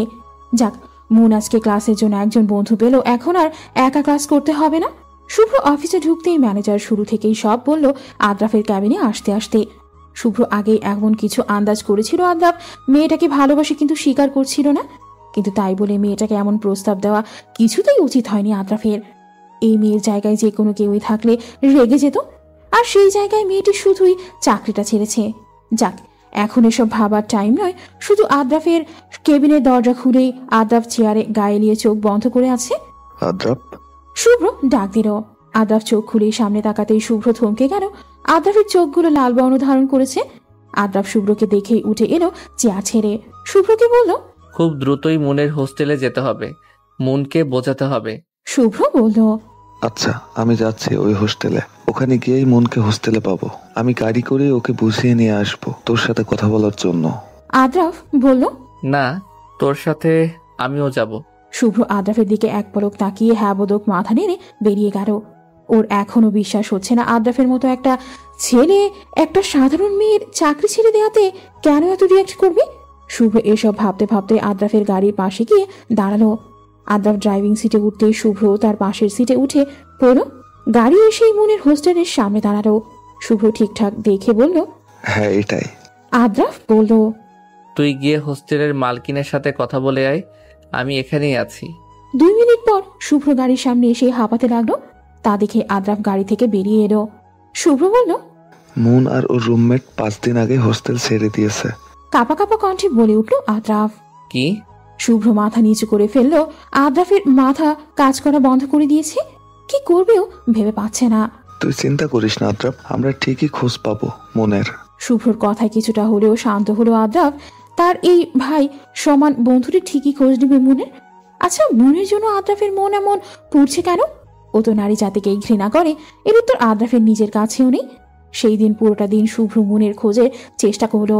এরপরের 2টা দিন ও মনের স্কুল কলেজ সব জায়গাতে গিয়ে দেখলো, কিন্তু কেউই মনের খোঁজ দিতে পারলো না। আর এদিকে আদ্রাফের বেহাল অবস্থা। 2 দিন ধরেই শুভ্র আদ্রাফের বাসায় এসে দেখলো আদ্রাফ রুমের মেঝেতে বসে 2 হাঁটুর উপরে হাত দিয়ে আঁকড়ারে বসে মাথা গুজে রেখেছে। এই 2 দিনে অফিসেও যায়নি, কেমন যেন অগোছালো হয়ে গিয়েছে। শুভ্র এখনো বিশ্বাস করতে কষ্ট হয় এটা আদ্রাফ তো। শুভ্রকে মাথা নিচু করা অবস্থায় দেখে আদ্রাফ মাথা তুলে মৃদু হেসে বলল, পাসনি তাই না? শুভ্রর মাথা উপরে তুলে প্রিয় বন্ধুকে দেখে আবার মাথা নিচু করে ফেললো। আজ এই বন্ধুটার জন্য কিছু করতে ইচ্ছে করছে ভীষণ ভাবে, কিন্তু কি করবে ও? যে নিজ থেকে হারিয়ে যায় তাকে চাইলেই আর খুঁজে পাওয়া যায় না। আদ্রাফ মৃদু হাসির সহিত পড়ে উঠল। ভীষণ অগোছালো লাগছে তাকে, চোখ লাল, চোখের নিচে ডার্ক সার্কেল। আজ বুঝতে পারছে মুন ওর মনের কোনো জায়গাতেই ছিল। এখন শুধু আফসোস ছাড়া আর কিছুই উপায় নেই। মেয়েটা তো ওর এই জীবনটা নিয়ে সুখী ছিল, কেন সেখানে আমি গিয়ে তার জীবনের মোড়টাই ঘুরিয়ে দিলাম? মুনের খোঁজও কিভাবে পাবে? এই এত বড় শহরে কোথায় খুঁজবে মনকে? তাহলে কি সত্যি মুন ওকে ফেলে চলে গেল? মুন চলে গিয়েছে এটা ভাবতেই বুকটা মুচড়ে উঠল। কোথাও যেন একটা শূন্যতা অনুভব হচ্ছে। আদ্রাফ কি মুনকে আর কোনোদিন দেখবে না? না, এটা কি ভাবছে সে? অবশ্যই দেখবে, সে মুনকে খুঁজে বের করবেই। সন্ধ্যার দিকে পড়তে বসেছে মুন। পড়ার টেবিলটা জানালার সাথে, জানালা বন্ধ করাই ছিল। কি মনে করে যেন জানালাটা খুলে দেয় মুন। সঙ্গে সঙ্গে শা শা করে বাতাস প্রবেশ করে ঘরে। সারা শরীরে কম্পন তুলে যায়। এমনিতেই ঠান্ডা পড়ছে খুব, আবার জানালা খুলে দেওয়ার বাতাসও যোগ হয়েছে। তবুও মনের মন্দ লাগছে না। জানালা দিয়ে আকাশের দিকে তাকিয়ে দেখে মৃদু স্বচ্ছ আকাশ। তারাদের মেলা আজ নেই, তবে ঘোলা চাঁদ দেখা যাচ্ছে। সম্ভবত হালকা কুয়াশার জন্য চাঁদটাকে ঘোলা মনে হচ্ছে। মনোযোগ সহকারে প্রকৃতিতে দেখে উপলব্ধি করছে মন। পাশে মিম শুয়ে অঘরে ঘুমাচ্ছে। এখন থেকেই ফাঁকিবাজি শুরু হয়। মিমের থেকে চোখ সরিয়ে আবারও আকাশের দিকে মনোযোগ দিল মন। মুহূর্তেই একরাশ বিষণ্ণতা এসে ঘিরে ধরল। আগের জীবনের কথা মনে পড়ে যায়। আজ থেকে 2 মাস আগেও জীবনটা এক অন্যরকম ছিল। আদ্রাফের কথা মনে পড়ে গেল হঠাৎ। হয়তোবা মুনকে না পেয়ে আরেক মেয়েকে প্রস্তাবটা দিয়েছে এতদিনে। কোনোদিনও মন ভাবেও নি আদ্রাফ এমন। চট্টগ্রামের জীবন মন্দ কাটছে না, তবুও কিছু তিক্ত স্মৃতির কথা মনে পড়ে যায়। আজ ঢাকায় থাকলে তার জীবনটা কেমন হতো? আচ্ছা, আদ্রাফ এমন প্রস্তাব কেন দিয়েছিল? ও তো চাইলে স্যারোগেশন ছাড়াও জোর করে করতে পারত। আর তো যে কোনো মেয়েকেই এই প্রস্তাবটার জন্য মুনকেই বা কেন পছন্দ করলো? আদ্রাফ কি কোনোভাবেই মেয়েদের সংস্পর্শে আসতে চাইতো না? আর ম্যানেজার থেকেই শুনেছি ওর জীবনে কোনো একটা বিষাক্ত অতীত ছিল। তার মানে কি ওই অতীতটা নারী জাতি নিয়েই ছিল? তার কাছে এখন পানির মতোই সব পরিষ্কার, শুধু অতীতটাই অজানা। তবুও কোনো অচেনা মেয়েকে এমন একটা প্রস্তাব দেওয়া মোটেও সম্মানজনক নয়। তাও যদি মনের মতো এতিম মেয়েকে। ও কি জানতো না মনের এই ঢাকা শহরে চলার মতো কিছুই ছিল না? আচ্ছা, আমি কেন ওনার কথা এত ভাবছি? হয়তো মনের ভেতরেই কিছু লুকিয়ে ছিল, যেটা প্রকাশ পাওয়ার আগেই সব কিছু ওলটপালট করে দিয়েছে ওই মানুষটা। না না, এটা আমি কি ভাবছি? ওই মানুষটার জন্য আমার মনে কিছুই ছিল না। ওনাকে আমি শুধুই ঘৃণা করি। তবুও একটু উপদেশ তো দেওয়াই যায় মানুষটাকে। হয়তো বা মানবে না, তবুও বলতে তো কোনো দ্বিধা নেই, যাতে করে অন্য কোনো মেয়েকে যেন আর এমন প্রস্তাব না দেয়। আমি কালই একটা চিঠি পাঠাবো। আপনমনে বিড়বিড় করে উঠল মুন। কিন্তু মুন তো এটা জানে না তার অনুপস্থিতিতে আদ্রাফ অন্য কোনো মেয়েকে নয়, বরং মুনকে দিয়েই ভাবতে ভাবতে তিলে তিলে শেষ হচ্ছে। আন্টি রুমে ঢুকতে ঢুকতেই বলে উঠল, কি রে, কি ভাবছিস এত? সেই কখন থেকেই নিচ থেকে ডাকছি রাতের খাবার খাওয়ার জন্য, তোদের দুজনের কোনো সাড়া নেই, তাই তো রুমে আসলাম। আর এই মেয়েটাও না সেরা ফাঁকিবাজ। পড়ার সময়ই ওর যত ঘুম সব আসবে। আর জানালা খুলছিস যে, ঠান্ডা ধরবে, বন্ধ করে ফেল। মিমকে ডেকে নিয়ে আয় নিচে। তোর আঙ্কেল তোদের সাথে খাবে বলে সে কখন থেকে বসে আছে। আমি মিমকে নিয়ে আসছি, তুমি যাও, আমি বললাম। আয় দ্রুত। বলে আন্টি বেরিয়ে গেলেন। মুন জানালাটা বন্ধ করে মিমকে ডেকে নিয়ে নিচে চলে গেল। সারাদিন যতই হাসি খুশি থাকুক না কেন, রাত হলেই সব মনে পড়বে। যতই ভুলতে চায় ততই সামনে আসবে সব। রাত হলেই অতীতটা তাকে ঘিরে ধরে। তবুও সবার সামনে শক্ত মনের হয়ে থাকে মুন। যেন সব ভুলে গিয়েছে অতি তাড়াতাড়ি। অন্তত আর কারোর সামনে না হোক, এই মানুষগুলোর সামনে সব ভুলে থাকতে হবে মুনের। কারণ এদের কাছে যে মন ভীষণভাবে ঋণী। আদ্রাফ মাথা ধরে ধুলো ধুলো পায়ে হেঁটে অফিসে প্রবেশ করলো। ম্যানেজার দেখে ধরার জন্য এগিয়ে আসতে আদ্রাফ হাত দিয়ে ইশারা বলল, ও ঠিক আছে। আদ্রাফ ক্যাবিনে প্রবেশ করার সময় মুনের কাজের জায়গাটা চোখে পড়ে। মুনের জায়গায় এখন অন্য কেউ বসা। ওই জায়গায় বসে কতবারই মুনকে কাজ করতে দেখেছে। মজার ব্যাপার হলো, একটা সময় মুন নিজেই আদ্রাফকে লুকিয়ে দেখত। আদ্রাফ তাকালেই চোখ সরিয়ে নিত। সেই সময়টা আর এখনকার মধ্যে বিস্তর ফারাক। সেই চঞ্চল্য স্নিগ্ধ মুখ এখন হঠাৎ শুধু চোখের সামনেই ভাসে। বাস্তবে এখন আর দৃশ্যমান হয় না। বুক চিরে একটা দীর্ঘশ্বাস বেরিয়ে আসে আদ্রাফের। মন চলে যাওয়ার আগে এতটা খারাপ কখনোই লাগেনি আদ্রাফের, যতটা আজ এখন লাগছে। আদ্রাফ ক্যাবিনে প্রবেশ করেই চেয়ারে মাথা ধরে বসে পড়ল। সবকিছুই এখন স্বাভাবিক, শুধু স্বাভাবিক নয় আদ্রাফ, সবাই সবকিছু ভুলে গেলেও আদ্রাফ ভোলেনি। এই 2 মাস অফিস শেষে রাত পর্যন্ত ঢাকার কম বেশি সব জায়গায় ঘুরিয়ে দেখেছে আদ্রাফ। হয়তো ভুল হলেও মনকে একটু দেখবে এই আশায়, কিন্তু কোনো জায়গায় মনের দেখা পেল না। ঢাকার ক্ষুদ্র ক্ষুদ্র জায়গাগুলোরও আনাচে কানাচে খুঁজে চলেছিল আদ্রাফ মনকে। প্রতি জায়গায় গিয়ে মনের ছবি দেখিয়েছিল, কিন্তু কেউই মনের খবর দিতে পারেনি। কোথায় হারিয়ে গেল মেয়েটা? এক মুহূর্তের জন্য মনে হলো সবকিছু ছেড়ে ছুড়ে মনের কাছে চলে যেতে। চোখ বন্ধ করে মনের মুখ ভেসে ওঠে। সারা দিন রাত এখন শুধু বিষণ্ণতায় লাগে, হতাশায় ঘিরে ধরেছে আদ্রাফকে। সবকিছুই এখন বিষাদ লাগে, প্রচন্ড বিষাদ। এক কর্মচারী দরজা নক করেই বলে উঠল, স্যার আসতে পারি? আদ্রাফ চেয়ারে মাথা এলিয়ে চোখ বন্ধ করেই ছিল। কর্মচারীর ডাকে চোখ খুলে হাতের ইশারায় ডাকলো। কর্মচারী বলল, স্যার আপনার নামে একটা চিঠি এসেছে। চিঠি? আমার নামে অফিসে কে চিঠি দিবে? সামনাসামনি তো বলতে পারে। প্রেরক কে? স্যার প্রেরকের নাম ঠিকানা কিছুই উল্লেখ নেই, শুধু আপনার নামটা আর অফিসের অ্যাড্রেসটাই দেওয়া। আচ্ছা, টেবিলের উপর রেখে যাও। ছেলেটি হ্যাবোদক মাথা নাড়িয়ে চিঠি আদ্রাফের সামনে রেখে বেরিয়ে গেল। আদ্রাফ চিঠিটা হাতে তুলে নিল। নীল মলাটের একটা খাম, কে দিবে এমন চিঠি? নিজের নাম ঠিকানা না দিয়ে আদ্রাফ চিঠিটা খুলেই পড়তে শুরু করলো। আসসালামু আলাইকুম, কেমন আছেন ফারহান আদ্রাফ স্যার? আশা করি ভালোই আছেন।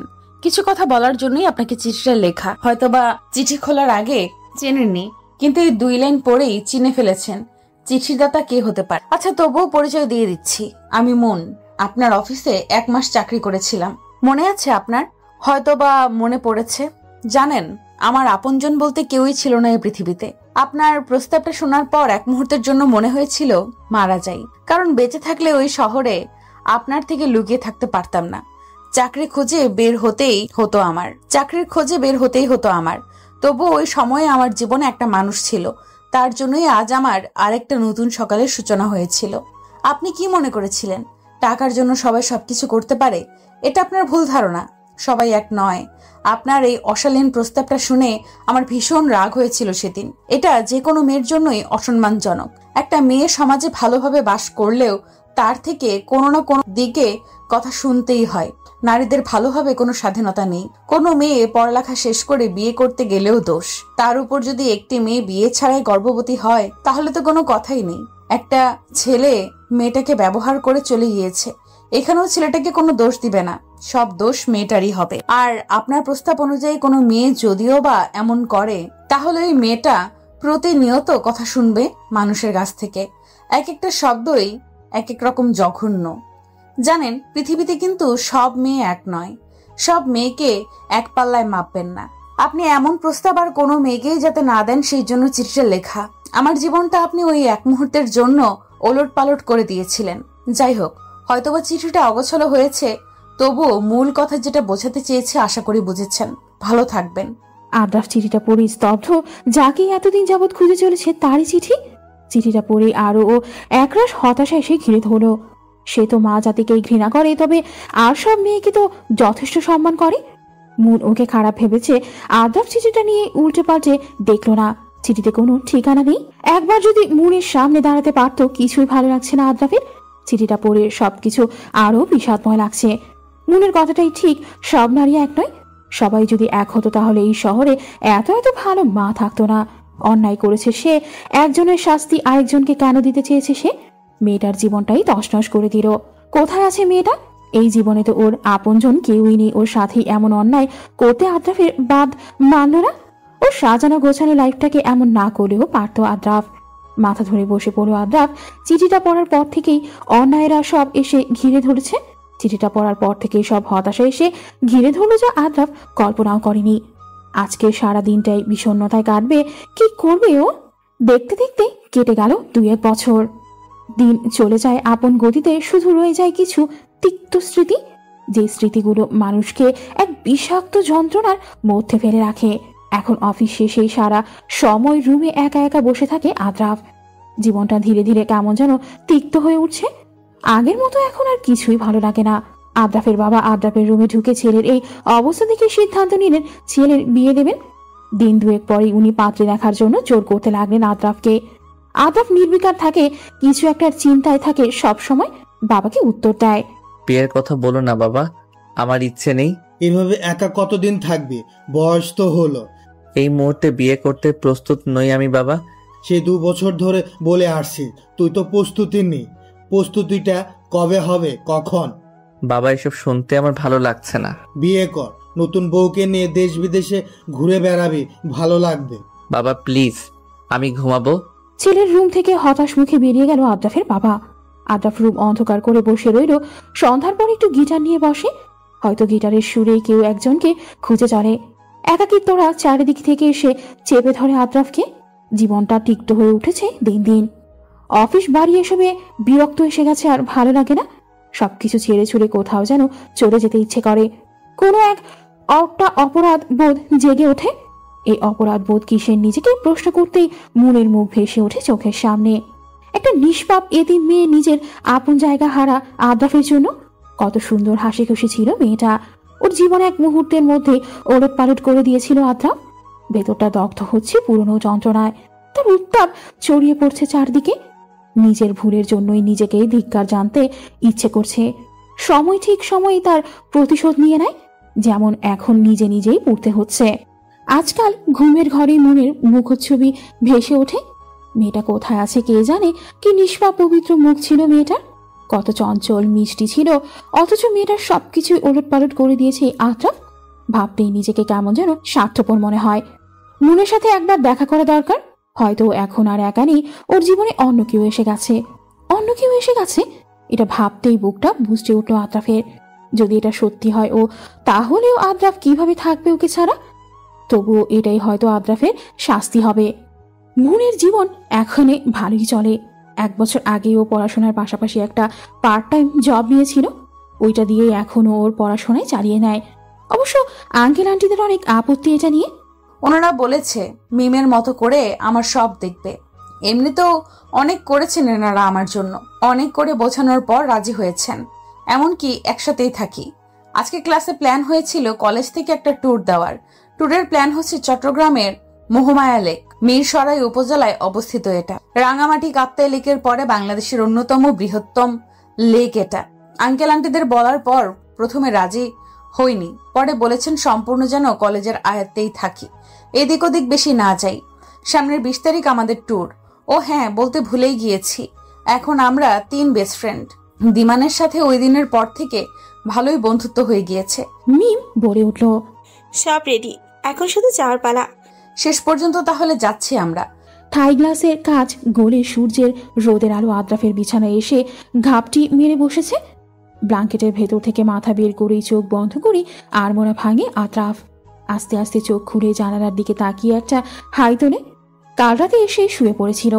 অনেক মাস পর শুভ্র আর বাকি বন্ধুরা একটা পার্টির আয়োজন করেছিল। এই সুবাদে ওখানে যাওয়া। জানালার পর্দাও দিতে মনে ছিল না, যার দরুন ঘরে সূর্যের আলো প্রবেশ করতে পেরেছে। অবশ্য এমন মিষ্টি রোদ আদ্রাফের খারাপ লাগছে না, বরং অলস্যকে আরও বাড়িয়ে দিচ্ছে। শীতের দিনে নরম বিছানার সঙ্গে এমন মিষ্টি রোদ, কারই বা উঠতে ইচ্ছে করবে এমন আরামের ঘুম ছেড়ে? তবে এখন অলসটাকে প্রাধান্য দিলে চলবে না। শুভ্রদের সাথে দেখা করতে হবে, তারপর অফিস। অবশ্য অফিসে না গেলেও চলবে, কিন্তু শুভ্রদের সাথে দেখা করতেই হবে। ওদের নাকি জরুরি কথা আছে। তাই অলস্যটাকে ত্যাগ করে আদ্রাফ উঠে পড়ল বিছানা ছেড়ে। ফ্রেশ হয়ে একদম রেডি হয়ে অফিসের উদ্দেশ্যে বেরিয়ে গেল আদ্রাফ। হাত ঘড়িতে সময় দেখে নেয় অলরেডি 10 মিনিট লেট, যেতে এখনো 20 মিনিটের মতো লাগবে। এর মাঝে ট্রাফিক জ্যামে আটকে গেলে ট্রাফিক জ্যাম আশপাশটা দেখছিল আদ্রাফ। হুট করেই ফুটপাতে চোখ পড়ল। মেয়েটা আগে আগে হাঁটছে আর ছেলেটা মেয়েটার পেছনে দৌড়াচ্ছে। বোঝাই যাচ্ছে মেয়েটা কোনো কিছু নিয়ে রাগ করেছে ওই ছেলেটার সাথে। মেয়েটা বোধহয় অনেক রাগী। এসব দেখতে দেখতে আনমনে হেসে উঠল আদ্রাফ। আদ্রাফ রেস্টুরেন্টে ঢুকেই দেখতে পেলে ওর প্রায় বন্ধুরা হাজির। ও একটা চেয়ার টেনে বসে পড়ল। শুভ্রকে দেখে বলল, মন খারাপ নাকি তোর? না, আমি ঠিক আছি। বল তোরা, কি এত জরুরি কথা? এটা শুনে শুভ্র আবারও বলে উঠল, দোস্ত, অনেকদিন হয় না কোথাও ট্যুর দেওয়া হয়নি, চল একটা ট্যুর দেওয়া যাক, তোর মাইন্ডও ফ্রেশ হবে। আদ্রাফ চেয়ারে বেঁকিয়ে বসেছিল। এই কথা শুনে সোজা হয়ে বসতো। ওর নিজেরও ইচ্ছে হলো ওদের সঙ্গ দেওয়ার। অন্তত মাইন্ডটা ফ্রেশ হবে আর মনের ভূত মাথা থেকে নামবে।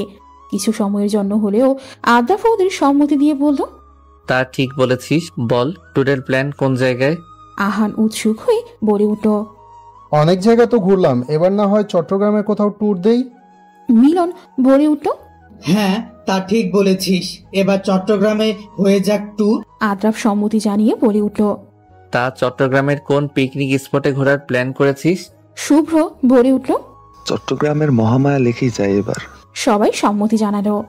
তাহলে 19 তারিখ রাতে আমরা গাড়িতে উঠছি, 20 তারিখ ওখানে মহামায়া লেকে পারফেক্ট টাইমে পৌঁছে যাব। শুভ্র বলল। সবাই সম্মতি জানিয়ে আড্ডা শুরু করে দিল। মূলত এই ট্যুরটা আদ্রাফের জন্যই করেছিল শুভ্র, যাতে করে আদ্রাফের মন মানসিকতা একটু ফ্রেশ হয়। 19 তারিখ যথাসময়ে আদ্রাফ, শুভ্র আর বাকিরা সবাই স্টেশনে পৌঁছালো। সকালেই পৌঁছে গেল ওরা সবাই চট্টগ্রামে। তারা সবাই গাড়ি থেকে নেমে একটা রেস্টুরেন্ট থেকে নাস্তা সেরে হোটেলে গেল একটু ফ্রেশ হওয়ার জন্য। মূলত হোটেল অনলাইনে আগে থেকেই বুক করা রেখেছিল শুভ্র। সবাই এক এক করে হোটেলের শোরুমে গিয়ে ফ্রেশ হয়ে নিল। তারপরই এক এক করে সঠিক টাইমে বের হয়ে এলো মহামায়া লেকের উদ্দেশ্যে। অন্যদিকে মুন আর মিম দুজনেই অনেক এক্সাইটেড, কারণ অবশেষে অনেকদিন পর তাদের সাথের দিনটা আসতো। মিম তো সেই খুশি। আর অন্যদিকে আদ্রাফরাও প্রায় কাছাকাছি চলে এলো মহামায়া লেকের। মহামায়া একটি প্রাকৃতিক লেক। বিশাল এলাকা জুড়ে পাহাড়ি লেকের পানি দিয়ে এই এলাকা গঠিত। এখানে রয়েছে পাহাড়ি গুহা, রাবার ড্যাম এবং ঝর্ণা। মুহুরী নদী ফেনী জেলা এবং নোয়াখালী জেলা থেকে এটিকে আলাদা করেছে। এটিকে চট্টগ্রামের প্রবেশদ্বারও বলা যায়। কিছুক্ষণই হলো আদ্রাফরা এসে পৌঁছেছে। গাড়ি থেকে নেমে গেট থেকে ইকো পার্কের টিকিট কেটে ঢুকে পড়ল ওরা সবাই। ইকো পার্ক থেকে সরু পাহাড়ি রাস্তা দিয়ে 10 মিনিট হাঁটতেই সেই কাঙ্ক্ষিত জায়গা মহামায়া লেকে পৌঁছালো ওরা সবাই। আমাদের গাড়ি মাত্রই এসে পৌঁছালো সেই কাঙ্ক্ষিত জায়গায়। অবশ্য গাড়ি পুরোপুরি মহামায়া লেকে যায় না, একটা পার্ক থেকে 10 মিনিটের হাঁটতেই মহামায়া লেকে পৌঁছে যায়। অবশেষে মহামায়া লেকের উদ্দেশ্যে কলেজের গাড়ি ছেড়ে দিল। আহা, কি এক অনুভূতি! আমরা গাড়ি থেকে নামতেই ইকো পার্কে ঢুকলাম। ইকো পার্কে ঢুকতেই চারপাশে সবুজ নিপবনে নিজেকে আবিষ্কার করে এক জান্নাতের মতন অনুভূতি অনুভব করলাম। আশেপাশে মাঝারি উচ্চতার পাহাড়, মাঝখান দিয়ে চলে গিয়েছে মহামায়া লেকে যাবার রাস্তাটি। আমরাও সেই রাস্তা অনুযায়ী চলতে লাগলাম। রাস্তা ধরে 10 মিনিট হাঁটতেই মহামায়া লেকে পৌঁছে গেলাম। মহামায়া লেক এক অপূর্ব সুন্দর জায়গা, যেটি নিজের চোখে না দেখলে এর সৌন্দর্য কোনো দিনও বোঝা সম্ভব না। যেন কোনো শিল্পীর সুনিপুণ হাতের রং তুলিতে আঁকা কোনো ছবি। এতটাই সুন্দর চারদিকে, হালকা সবুজ ভাব, স্বচ্ছ পানি, পানির উপর চারদিকে সবুজ পাহাড়ের প্রতিচ্ছবি। অসাধারণ প্রতিটি দৃশ্য, বর্ণাতীত সেই অনুভূতি। লেকের পাড়ে নির্মল বাতাস আমার শরীর ও মনকে মুহূর্তের মধ্যেই সতেজ করে তুলল। মহামায়া লেকের আরেকটি মূল আকর্ষণ হলো কায়াকিং। পাহাড়ে ঘেরা লেকে কায়াকিং করার মজাটা একদম মিস করা যাবে না। কায়াকিং করার সময় লেকের ঠিক মাঝখানে গিয়ে চোখ বন্ধ করে দুহাত পাখির মতো মেলে কিছুক্ষণের জন্য হারিয়ে গিয়েছিলাম। মনে হচ্ছে যেন সময়টা থেমে যাবে, মস্তিষ্ক হয়ে যাবে ভার শূন্য। প্রকৃতির ভয়ানক স্নিগ্ধতা যেন গ্রাস করেছে। প্রকৃতি যে কতটা রহস্যময় সেটার কিছুটা হলেও হয়তো উপলব্ধি করতে পেরেছি। সেই সময়ে আদ্রাফরা কায়াকিং করে নেমেছে মাত্র। হঠাৎ মনে হলো ওই দূরের ভোরটাতে পাখির মতো ডানা মেলে মুনের মতো কেউ একজন বসে আছে। অবশ্য পুরোটা চেহারাই অস্পষ্ট। আদ্রাফ নিজেই নিজের মাথায় বাড়ি দিল। মস্তিষ্কের সাথে সাথে চোখগুলো হয়তো ভুলে গিয়েছে। মুনের কথা ভাবতে ভাবতে যাকে তাকে মুনের মতো মনে হচ্ছে। এসব ভাবতে ভাবতেই আদ্রাফরা ঝর্ণার পথ ধরে হাঁটা ধরল। কায়াকিং শেষ করে এখানে একটা ঝর্ণা আছে, ওই ঝর্ণা অনুসারে হাঁটতে লাগলাম আমি, মিম আর দিমান, আর পেছনে আরো কিছু একই ক্লাসের শিক্ষার্থীও আসছে। আমরা হাঁটতে হাঁটতে ঝর্ণার ধারে চলে আসলাম। পাশেই একটা ছোটখাটো কুপরি টাইপ দোকান আছে। মুন, মিম আর দিমানরা বাদাম চিনতে চিনতে খেতে খেতেই গল্প করছিল। কথা বলার মাঝখানেই মিমের কাশি উঠে যাওয়ার কারণে মুন মিমের কাছে দিমানকে রেখে ওই দোকান থেকে পানি আনতে গেল। পানির বোতল নিয়ে আসার সময় কেউ একজনের সাথে ধাক্কা খেয়ে কোনো মতে নিজেকে সামলে দুঃখিত বলে তাড়াহুড়ো করেই মিমের কাছে এসে পানি খাওয়ানোর পরেই একটু সুস্থ বোধ করলো মিম। আর এদিকে আদ্রাফ যেন স্তব্ধ। এটা কি ওর ভ্রম নাকি সত্যিই মন ছিল এটা? কিন্তু ভ্রম কিভাবে হবে, এটা স্পষ্ট মনেরই কণ্ঠ ছিল। এত বছর ধরে যাকে খুঁজে চলেছে সেই আজ এখানে ওর চোখের সামনে দিয়ে গেল। আদ্রাফ যেন পাখারা। কি করবে ও ভেবে পাচ্ছে না এটা সত্যিই মন। আদ্রাফ দ্রুত পিছন ফিরেই দেখলো কেউ নেই ওখানে, কিন্তু ও দেখেছে মনকে স্পষ্ট দেখেছে। আদ্রাফ যেন একটা ঘোরের মাঝে আছে। ও আসছিল পানির বোতলের জন্য দোকানে। যে কাজের জন্য আসছিল ওইটা না নিয়েই ও আবার বন্ধু মহলে ফেরত গেল। আদ্রাফকে এত তাড়াতাড়ি আর খালি হাতে ফিরতে আসতে দেখেই শুভ্র বলে উঠল, কি রে, এত তাড়াতাড়ি ফিরে এলি যে? আর পানির বোতলই বা কই? আমি তো নিজেই গিয়ে আনতে চেয়েছিলাম, তুই তো আমাকে যেতে না দিয়ে নিজেই গেলি, এখন খালি হাতে কেন? আদ্রাফ কাঁপা কাঁপা কণ্ঠে বলে উঠল, মনকে দেখেছি। কি? কোন মুন? ও মুন, তুই সত্যি বলছিস? আরে দূর, এটা হয়তো তোর ভ্রমই হবে। এই 2 বছরে তুই প্রতি জায়গায় মনকে দেখিস, কিন্তু সামনাসামনি এটা অন্য কেউ। এবারই এমন কিছু দেখছিস? আদ্রাফ, এই সব কিছু তোর ভ্রম। আমি বিশ্বাস করতে পারছি না মন এই জায়গায় আছে এটা। শুভ্র এবার আদ্রাফকে সিরিয়াস ভাবে নিল, তাই শুভ্র আদ্রাফকে বলল, কোন জায়গায় দেখেছিস? চল। আদ্রাফ ওকে দোকানের সামনে সেই জায়গায় মুন ধাক্কা খেয়ে পড়ে যেতে চেয়েছিল সেই জায়গায় নিয়ে গেল। নিয়ে এসে শুভ্র থেকে শেষ পর্যন্ত সব বলল। আদ্রাফ দোকানে আসতেই মেয়ে একটা তাড়াহুড়ো করে বের হতে গিয়ে হাতের পানির বোতলটা নিচে পড়ে গিয়েছিল। এরপর আদ্রাফকে দুঃখিত বলে খেয়াল না করেই চলে গিয়েছিল। আদ্রাফ প্রথমে ভ্রম মনে করে দাঁড়িয়েছিল, কিন্তু এরপর যখন পিছনে ফিরল তখন নাকি আর দেখেনি মেয়েটাকে। শুভ্র আদ্রাফের মুখ থেকে এসব শুনেও বিশ্বাস করতে পারল না, কারণ গত 2 বছর ধরে আদ্রাফ মুনের মতো মেয়ে দেখেই চলেছে, কিন্তু একবারও সত্যি হয়নি এটা। শুভ্রর মাঝে মাঝে অনেক আফসোস হয় যে তার এই ভাইয়ের মতো বন্ধুটা মানসিকভাবে এতটা বিপর্যস্ত কিভাবে হলো। পুরো বিজনেসের সবাই আদ্রাফকে প্রচুর সম্মান করে, শ্রদ্ধার চোখে দেখে, কিন্তু তারা তো শুধু বাইরের আদ্রাফকে দেখেছে, ভিতরের আদ্রাফকে তো কেউ দেখছে না। বাইরে যতটাই শক্ত গম্ভীর থাকুক না কেন, এই মানুষটা ভেতরে অনেক নরম মনের। এই 2টা বছর তো মানসিকভাবে একেবারেই ভেঙে পড়েছে আদ্রাফ, কিন্তু বাইরে একদম শক্ত থাকে, শুধু শুভ্রর সামনেই ভেঙে পড়ে। শুভ্রর অনেক খারাপ লাগে যদি এই ভাই সমান মানুষটার জন্য কিছু করতে পারত, যদি পারত মুনকে আদ্রাফের সামনে এনে ওর ভুলগুলো ভাঙিয়ে দিতে। তাই এবারও শুভ্র এটা আদ্রাফের ভ্রম বলে উড়িয়ে দিতে চেয়েছিল, কিন্তু অদূরে কেউ একজনকে দেখে তার চোখ আটকে গেল। তাহলে কি আদ্রাফ সত্যিই বলেছিল এবার এটা সত্যিই মুন? তার মানে মুন কি আদ্রাফ থেকে লুকিয়ে চট্টগ্রামেই চলে এসেছিল? এখন এসব ভাবার সময় নয়। শুভ্র দ্রুতই ওইদিকে হাঁটা লাগালো। আদ্রাফ মনে করলো প্রতিবারের ন্যায় এবারও শুভ্র আদ্রাফের এই কথাটাকে ভ্রম মনে করে গ্রাহ্য না করে হাঁটা লাগালো। তাই আদ্রাফ ও শুভ্রকে পেছন দিকে ফেলে উল্টো পথ ধরে বন্ধু মহলে যাওয়ার উদ্দেশ্যে পা বাড়ালো। শুভ্র সামনে গিয়েই দেখতে পেল মুন আর আরেকটা মেয়ে আর ছেলে। ও তখন বিশ্বাস হচ্ছে না ও আদ্রাফের মুনকে দেখছে। মুনকে সত্যিকারে এখন দেখলে আদ্রাফের কি রিয়াক্ট হবে? শুভ্রর এই প্রথম মনে হলো ও আদ্রাফের জন্য কিছু একটা করতে পারবে। শুভ্র ওদের সামনে গিয়েই বলল, হাই, আমি শুভ্র, আপনি কি মুন? মুন পিছন ফিরে শুভ্রকে দেখে ভূত দেখার মতো চমকে উঠল। 2 বছর আগে শুভ্রকে সে দেখেছিল, যদি এখন নাম না বলতো তাহলে চিনতো না কোনোদিনও। মুন কোনো মতে বলে উঠল, আপনি? হ্যাঁ আমি। চিনতে পেরেছো তাহলে? আসলে এখানে আমি তোমাকে দেখিনি, আদ্রাফি তোমাকে বোতল আনার সময় দেখেছিল। ও গিয়েই আমাকে বলেছিল, কিন্তু আমি ভ্রম বলে উড়িয়ে দিয়েছিলাম। কারণ কি জানো, এই 2 বছর আদ্রাফ প্রতি জায়গাতেই নাকি তোমার মতো কাউকে দেখতো। ও মানসিকভাবে অনেক ভেঙে পড়েছে। মুন আদ্রাফ এখানে শুনেই স্তব্ধ। মানুষটা কেউ এখনো ভুলতে পারেনি। কতদিন পরে এই নাম কেউ বলল। কেমন আছে মানুষটা? হয়তো বিয়ে করে পরিবার নিয়ে আসছে এখানে, কিন্তু মানসিকভাবে ভেঙে পড়েছে মানে? আর ভ্রমই বা কেন হবে? মনের মনে অনেক প্রশ্ন এসে জমা হয়েছে। এই সব প্রশ্নের উত্তর এখন সামনে থাকা ব্যক্তি শুভ্রই দিতে পারবে। আদ্রাফের সামনেই মুন দাঁড়িয়ে আছে। আদ্রাফ যেন হতবাক, সে কিছুতে বিশ্বাস করতে পারছে না। তার মনে হচ্ছে সামনে হাত বাড়িয়ে মুনকে ছুতে গেলে মুন অদৃশ্য হয়ে যাবে, কারণ এই 2 বছর প্রতিটা দিনই মুন এমন করে আসতো আর আদ্রাফের করা ভুলগুলো ধরিয়ে দিত। ওকে প্রতি মুহূর্তে মুহূর্তে অনুশোচনায় উঠতে দিত তার কল্পনায়। হাত বাড়ালে অদৃশ্য হয়ে যেত, তখন মুনের আর কোনো অস্তিত্ব থাকতো না। তাই এবারও একইভাবে আদ্রাফে হাত বাড়াতে নিলেই আবার কি মনে করে গুটিয়ে নিল হাতটাকে। মুন সামনে থেকে আদ্রাফের এই বাচ্চামো স্বভাব থেকে হাসি আর চেপে রাখতে পারল না। সে উচ্চস্বরে হেসে উঠল। মুনের হাসি শুনে আদ্রাফ ঘর থেকে বেরিয়ে আসতো। তার মানে কি এটা আদ্রাফের ভ্রম নয়? মুন সত্যি ওর সামনে। আদ্রাফ যেন অবাকের চরম পর্যায়ে। সে কোনো মতেই বলে উঠল, তুমি? মুন হাসি চেপে 2 হাত বুকের মাঝে গুটিয়ে বলে উঠল, হ্যাঁ আমি। কেন, অন্য কাউকে আশা করেছিলেন বুঝি? আদ্রাফ যেন কথা বলতেই ভুলে গেল। এতদিন পর সে তার মুন পাখিকে দেখছে। তার মানে কি মুন তাকে ক্ষমা করে দিয়েছে? আদ্রাফের যেন খুশিতে তস হয়েছে না।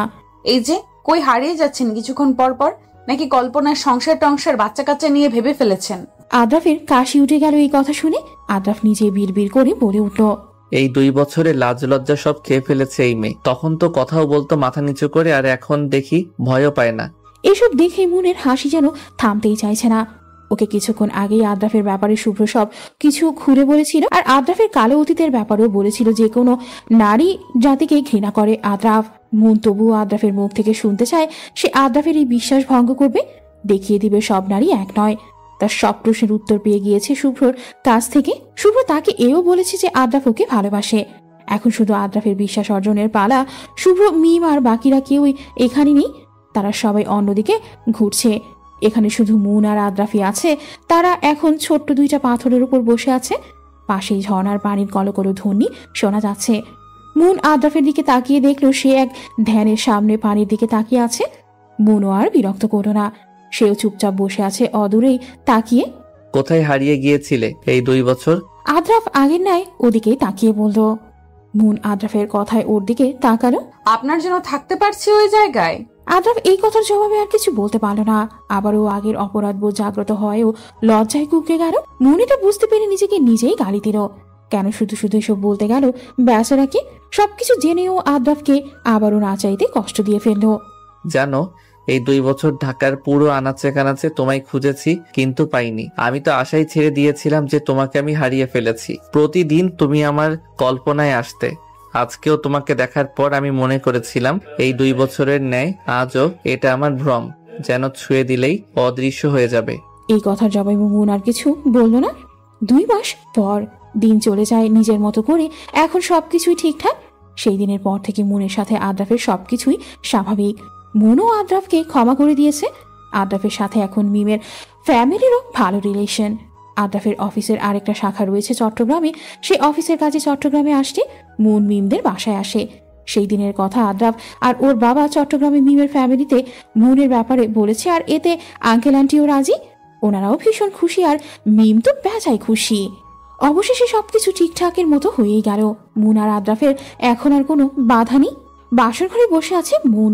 এতদিন লজ্জা না লাগলেও তার এখন ভীষণ লজ্জা লাগছে। আদ্রাফ এসে মুনকে বলল, দুজনে মিলে নফল নামাজ পড়ে নেই। আর এদিকে মুন তো বেজায় রাগ। কই, আমি ঘুমটা দিয়ে বসে আছি সিনেমার মতো। ওইটা তুলে বউকে দেখবে, তা না করে উনি না দেখেই উঠে যেতে বলছে। লাগবে না আপনার দেখা। আমি রাগ করেছি ভীষণ। মুন মুখ ভার করে নামাজের উদ্দেশ্যে ওয়াশরুমে চলে গেল উজু করতে। আর আদ্রাফ মুচকি হাসি দিয়ে তাকিয়ে আছে ওর যাওয়ার পানে। নামাজ পড়ে উঠে আদ্রাফ রুমের বাইরে বের হয়ে গেল। মুনের এটা দেখে কান্না কান্না ভাব এসে গেল।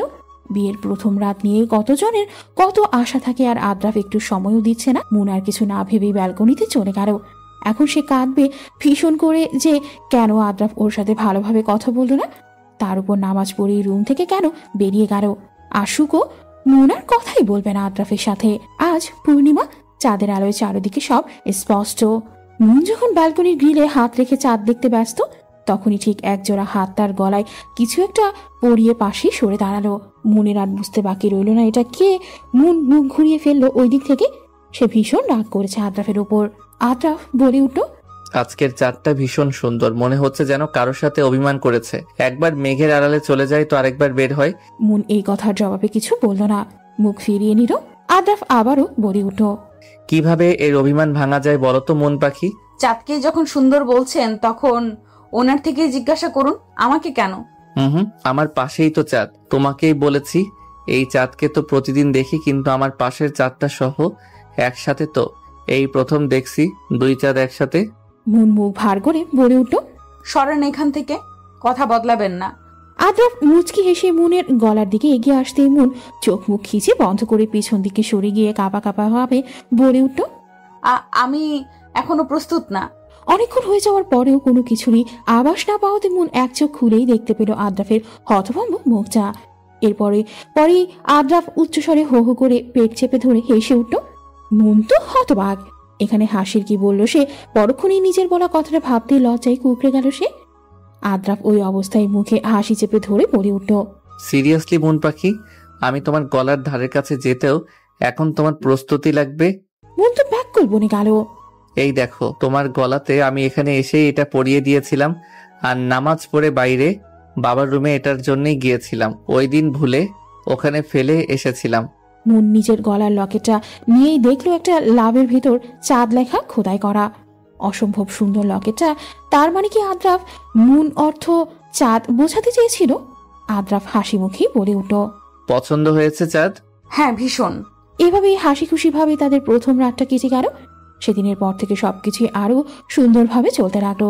শুধু একটা জিনিসে মুনের ভীষণ রাগ, কারণ আদ্রাফ আজ পর্যন্ত তাকে ভালোবাসি কথাটা একবারও বলেনি। হয়তোবা মনের কোথাও এখনো অতীতের বিশ্বাস ভাঙাটা রয়ে গিয়েছে। এখনো বিশ্বাস করে উঠতে পারেনি আদ্রাফের অফিস থেকে আসার সময় মুনের জন্য চকলেট, বেরি ফুল, নানা আনা আর মুনের কেয়ার ভালোবাসা দিয়েই পরিবারটাকে আরো বেশি আগলে নিয়েছিল।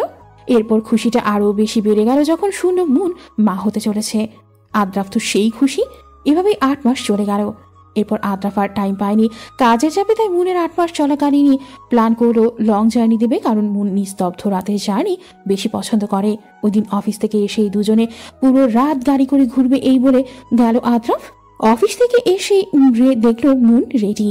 আয়নার দিকেই তাকিয়ে আছে আদ্রাফ। এসেই মুনের দিকে চেয়ে থমকে গেল। মুনকে প্রথম দিনের মতোই সুন্দর লাগছে। আদ্রাফ বলল, কি দেখো চাঁদ? মুন ইনোসেন্ট ফেস করে কান্না কান্না মুখ করে বলে উঠল, এই যে দেখেন না কেমন লাগছে আমাকে, ফোলা পেট, আগে থেকে মোটো হয়ে গিয়েছি ভীষণ। আদ্রাফ আয়নার মুনের পেছনে গিয়েই বলে উঠল, একদম না, তোমাকে তো একদম পরীর মতো লাগছে। মুন আয়না দিয়ে আদ্রাফের দিকে তাকিয়ে বলে উঠল, তাহলে ভালোবাসি বলেন না কেন? আদ্রাফ কিছু না বলে মুনকে সহ বের হতে বলে বেরিয়ে গেল। আদ্রাফের ভালোবাসি বলতে কোথাও একটা যেন বাঁধে, না হলেও প্রচুর দেখতে পারে মুনকে। মুনও উঠে আদ্রাফের পাশের সিটে উঠলে আদ্রাফ গাড়ি ছেড়ে দিল। কিন্তু কে জানে আজকের রাতটাই ওদের সবকিছু এক নিমিষেই চুরমার করে দিবে। দেখা যাক কি হয়। সবার জীবনেই খারাপ সময় আসা ভালো। এই খারাপ সময়টা এসে আমাদের অনেক কিছু বুঝিয়ে দিয়ে যায়, তেমনি আদ্রাফের জীবনেও এই সময়টা এসে শিখিয়ে দেয়া গেল যে থাকার সে শত বাধা পেরিয়েও থাকবে, আর যে চলে যাওয়ার সে রাজপ্রাসাদ থেকেও চলে যাবে। আজ আদ্রাফ অনেকদিন পর আবারও স্বাভাবিক জীবনে ফিরে এসেছে। অফিসে যাচ্ছে ঠিক মতো। কি এক বিভীষিকাময় রাত ছিল সেই দিন। গাড়িতে ওঠার পরই আদ্রাফ ড্রাইভ করা শুরু করেছিল। গাড়িতে ওঠার পরপরই ও মুনের সেই বেজায় রাগ হয়ে গেছে। মুখ ভার করেছিল। আস্তে আস্তে ঢাকা শহরের সব দোকানই বন্ধ হয়ে যাচ্ছিল। পুরো রাত তখন নিস্তব্ধ হয়ে যাচ্ছে, কিন্তু মুনের রাগ তো ভাঙার না। তাই আদ্রাফ রাস্তার অপর পাশে আইসক্রিমের দোকানটা থেকে আইসক্রিম আনতে বের হয়েছিল। বের হয়ে আইসক্রিম নিয়ে আনার সময়ই বিপরীত দিক থেকে চলাকালীন একটা বড় ট্রাক এসে মেরে দিল আদ্রাফকে। মুনের চোখের সামনে দিয়ে যেন সবকিছু থমকে গেল। পুরো রাত তখন নিস্তব্ধ। পাশেই কয়েকজন দোকানদার বেরিয়ে এসে আদ্রাফের চারপাশ ঘিরে ধরল।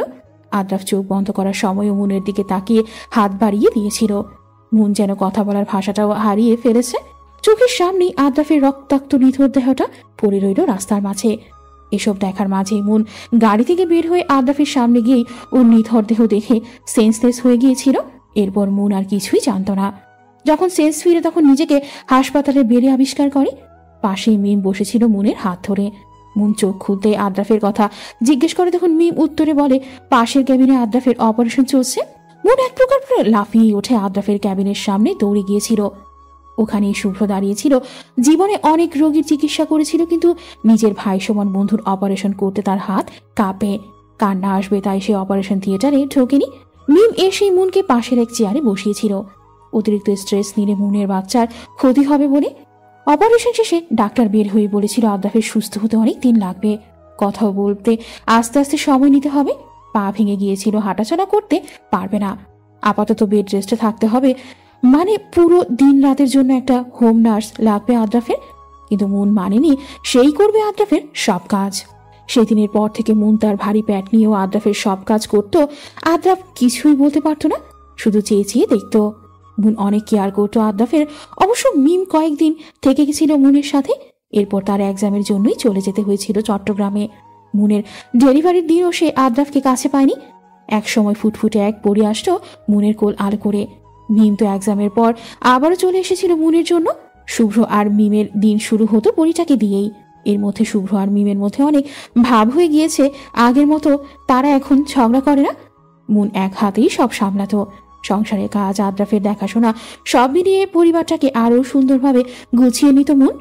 এত কষ্টের পরেও রাতে পরিটার মুখের দিকে তাকিয়ে সুখ সুখ অনুভব হতো মুনের। পাশে আদ্রাফ এক দৃষ্টিতে তাকিয়ে থাকতো। মেয়েটা একদম আদ্রাফের মতোই হয়েছিল। এসবের মাঝে আরো একটা সুখের সন্ধান হলো, আদ্রাফ আস্তে আস্তে সুস্থ হয়ে উঠেছিল। এমনি একদিন পুরোপুরি সুস্থ হয়ে উঠেছিল আদ্রাফ। সেই দিন তো তার পরিটাকে প্রথম কোলে নিয়েছিল, সে তো তখন বেজায় খুশি। আদ্রাফ তো সেই দিন খুশিতে কান্নাই করে দিয়েছিল তার ফুটফুটে পরিটাকে কোলে নিয়ে। পরিবারটা যেন এক পূর্ণতায় রূপ নিয়েছিল। জানালার গ্রিলে মাথা ঠেকিয়ে সেই দিনগুলির কথা মনে করেছিল মন। মেয়েটা তার দাদার কাছে আছে, তার দাদারও আর কিছু লাগে না এখন আর। হঠাৎ পেছন দিক থেকে একজোড়া হাত এসে মনকে জড়িয়ে ধরল, তার মুখটা মনের কাঁধের ওপরই। মনের আর বুঝতে বাকি রইল না এটাকে। প্রথম দিনের ন্যায় আদ্রাফ এখনও অফিস থেকে আসার সময় মনের জন্য বেরি ফুল নিয়ে আসে আর খোপায় গুজে দেয়। আদ্রাফ ওইভাবেই মনকে জড়িয়ে ধরা অবস্থায় বলল, তোমার জন্য একটা সারপ্রাইজ আছে। কি এমন সারপ্রাইজ? শুভ্র আর মিমের বিয়ে সামনের শুক্রবারে। মন মুখ ভার করেই বলে উঠল, কি সত্যি? কিন্তু মিম আমাকে বলেনি তো, আর আপনিও তো একটু বলেননি, আর শুভ্র ভাই উনিও তো কিছু বলেননি। এতটাই পর হয়ে গেলাম সবার কাছ থেকে। আরে এটাই তো সারপ্রাইজ। এরপর পরই মিম শুভ্র কল করে উঠল মনকে। অবশেষে দিনটা আসতো, আজকে মিমের গায়ে হলুদ। মন আজকে চলে যাবে মিমের সাথে। মিম এসে মনের মেয়েকে তৈরি করে নিয়ে গিয়েছে ওর দাদার কাছে, আর আদ্রাফ শুভ্রর পক্ষ থেকে আসবে বিয়েতে। মনও পুরোপুরি রেডি। আদ্রাফ মুখ ভার করে বিছানার ওপরই বসে আছে। আদ্রাফ ওই অবস্থা থেকেই বলে উঠল, এই বিয়েতে যেতে হবে না তোমার। মানে? আদ্রাফ বাচ্চামো ফেস করে বলে উঠল, ঠিকই বলেছি, যেই বিয়ে আমাদের আলাদা করে দিচ্ছে সেই বিয়েতে না যাওয়াই ভালো। এই কথা বলে মন উচ্চস্বরে হেসে উঠল। এক বাচ্চার বাবা হয়ে নিজে এখনো বাচ্চা মনে স্বভাব করছেন। কে বলবে ইন নাকি এক বাচ্চার বাপ? রুমে ঢুকতে ঢুকতে বলে উঠল মিম, হায় আল্লাহ, আমাদের দুলাভাই এতটা বউ পাগল জানতাম না তো। আদ্রাফ মাথা চুলকিয়ে বলে উঠল, আরে আমি মেয়ের জন্য বলছি। মিমের পেছন দিয়ে শুভ্র ঢুকতে ঢুকতে বলে উঠল, হ্যাঁ হ্যাঁ সব বুঝি রে ভাই। মন বলল, আরে শুভ্র ভাই আপনি? শুভ্র বলল, হ্যাঁ ভাবি, ভাবলাম আপনারা যখন মিমের সাথে চলে যাবেন তাহলে আমার ভাইটা একা কিভাবে থাকবে, তাই ওকেও নিতে আসলাম। আদ্রাফ রাগি রাগি ফেস করে বলে উঠল, তোর হোক, তারপর তুইও বুঝবি।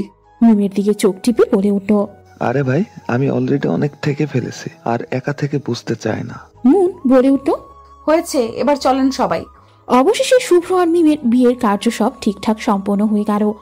বিয়ের পরপরই আদ্রাফ মুনকে নিয়ে চলে আসতো বাসায়। রাতে মন বাবুকে ঘুম পাড়িয়ে ঠিকঠাক ভাবে সব গুছিয়ে রাখছিল।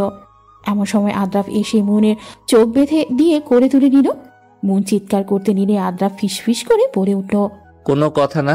আদ্রাফ মনকে ছাদ নিয়ে গিয়ে চোখ খুলে দিল। মন চোখ খুলতেই হতবাক। ছাদটা খুব সুন্দর করে সাজানো হয়েছে, ছোট ছোট লাইট দিয়ে, আর একটা ছোট কেক সহ। কেকের উপর লেখা শুভ বিবাহ বার্ষিকী বউ, ভালোবাসি চাঁদ। মন পেছনে ফিরতেই দেখে আদ্রাফ হাঁটু মুড়ে বসে মনের দিকে রিং বাড়িয়ে দিয়েছে।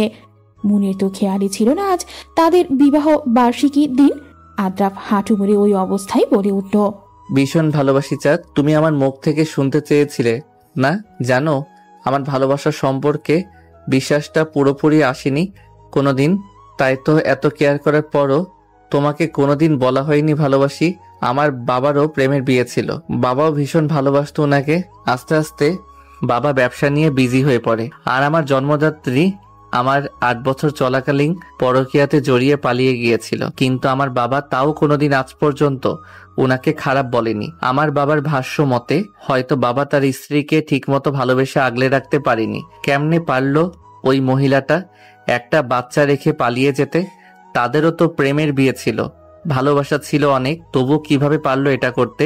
সেই পর্যন্ত আমি ভালোবাসা শব্দটাকে ঘৃণা করতাম, কিন্তু তোমাকে যেদিন আমি প্রথম দেখি সেই দিনই ভালোবেসে ফেলেছি। তুমি আসার পর আমার সেই আগের বিশ্বাসটা ভেঙে দিলে। আমার অ্যাক্সিডেন্টের পর তুমি শিখিয়ে দিলে আসলেই সবাই এক নয়। তুমিও চাইলে তখন আমাকে ছেড়ে যেতে পারতে।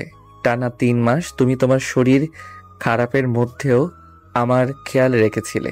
মানুষের জীবনে তো অনেক কিছুই অপ্রত্যাশিতভাবে হয়ে যায়, তেমনি করে তুমিও আমার জীবনে হঠাৎ করে চলে আসো। তুমি এসেই আমার সবকিছু অগোছালো করে দিয়েছিলে। মনের উপর তো আর কারো হাত থাকে না, কিন্তু ওই যে বিশ্বাসটা যে আসতো না আমার। আমি জানি তুমি কাছে থাকলেই আমার মন টানবে, তাই তো তোমাকে দূরে সরানোর জন্য স্যারোগেসির প্রস্তাবটা দেওয়া, যাতে করে স্যারোগেসির মাধ্যমে তোমার বাচ্চা নিয়ে আমি তোমার অস্তিত্বটা সারা জীবন রাখতে পারি, আর তুমিও যেন আমাকে ঘৃণা করো। আমি দেখিয়ে দিতে চেয়েছিলাম একটা বাচ্চা মা ছাড়া সুন্দরভাবে জীবনে বাঁচতে পারে, কিন্তু তুমি দূরে যাওয়ায় বুঝেছি তোমাকে ভুলবার নয়। আমার ধারণাটাও বদলে দিলে তুমিও দেখিয়ে দিলে সবাই এক নয়। এই যে এখন দেখো, এত কিছুর পরেও তুমি আমাকে ছেড়ে যাওনি, এক হাতেই সব সামলিয়েছিলে। এত কিছুর মাঝখানেও তোমার স্বামী নিয়ে জেলাস ছিলে, নার্স দিতে চেয়েছিল আমার জন্য, কিন্তু না, তুমি অসুস্থতার মধ্যেও আমার সব ধরনের কেয়ার করতে, অথচ আমি পাশে ছিলাম না তোমার সময়। এটাই তো ভালোবাসা, সত্যিকারের ভালোবাসা, ছেড়ে যাওয়ার নয় চাঁদ। তুমি আমার আগের অতীতের বিশ্বাসটা ভেঙে দিলে চাঁদ। ভালোবাসি অনেক অনেক, হয়তো তোমার মতো করে বাঁচতে পারবো না, কিন্তু তবুও সবচেয়ে বেশি চেষ্টা করব। তুমি যে আমার মন পাখি। মুন তো ওখানেই দাঁড়িয়ে কান্না করে দিয়েছে। এই কান্না যে দুঃখের নয় সুখের। অবশেষে আদ্রাফ মুখ ফুটে বলল, এটাই তো শুনতে চেয়েছিল আদ্রাফের মুখ থেকে মুন।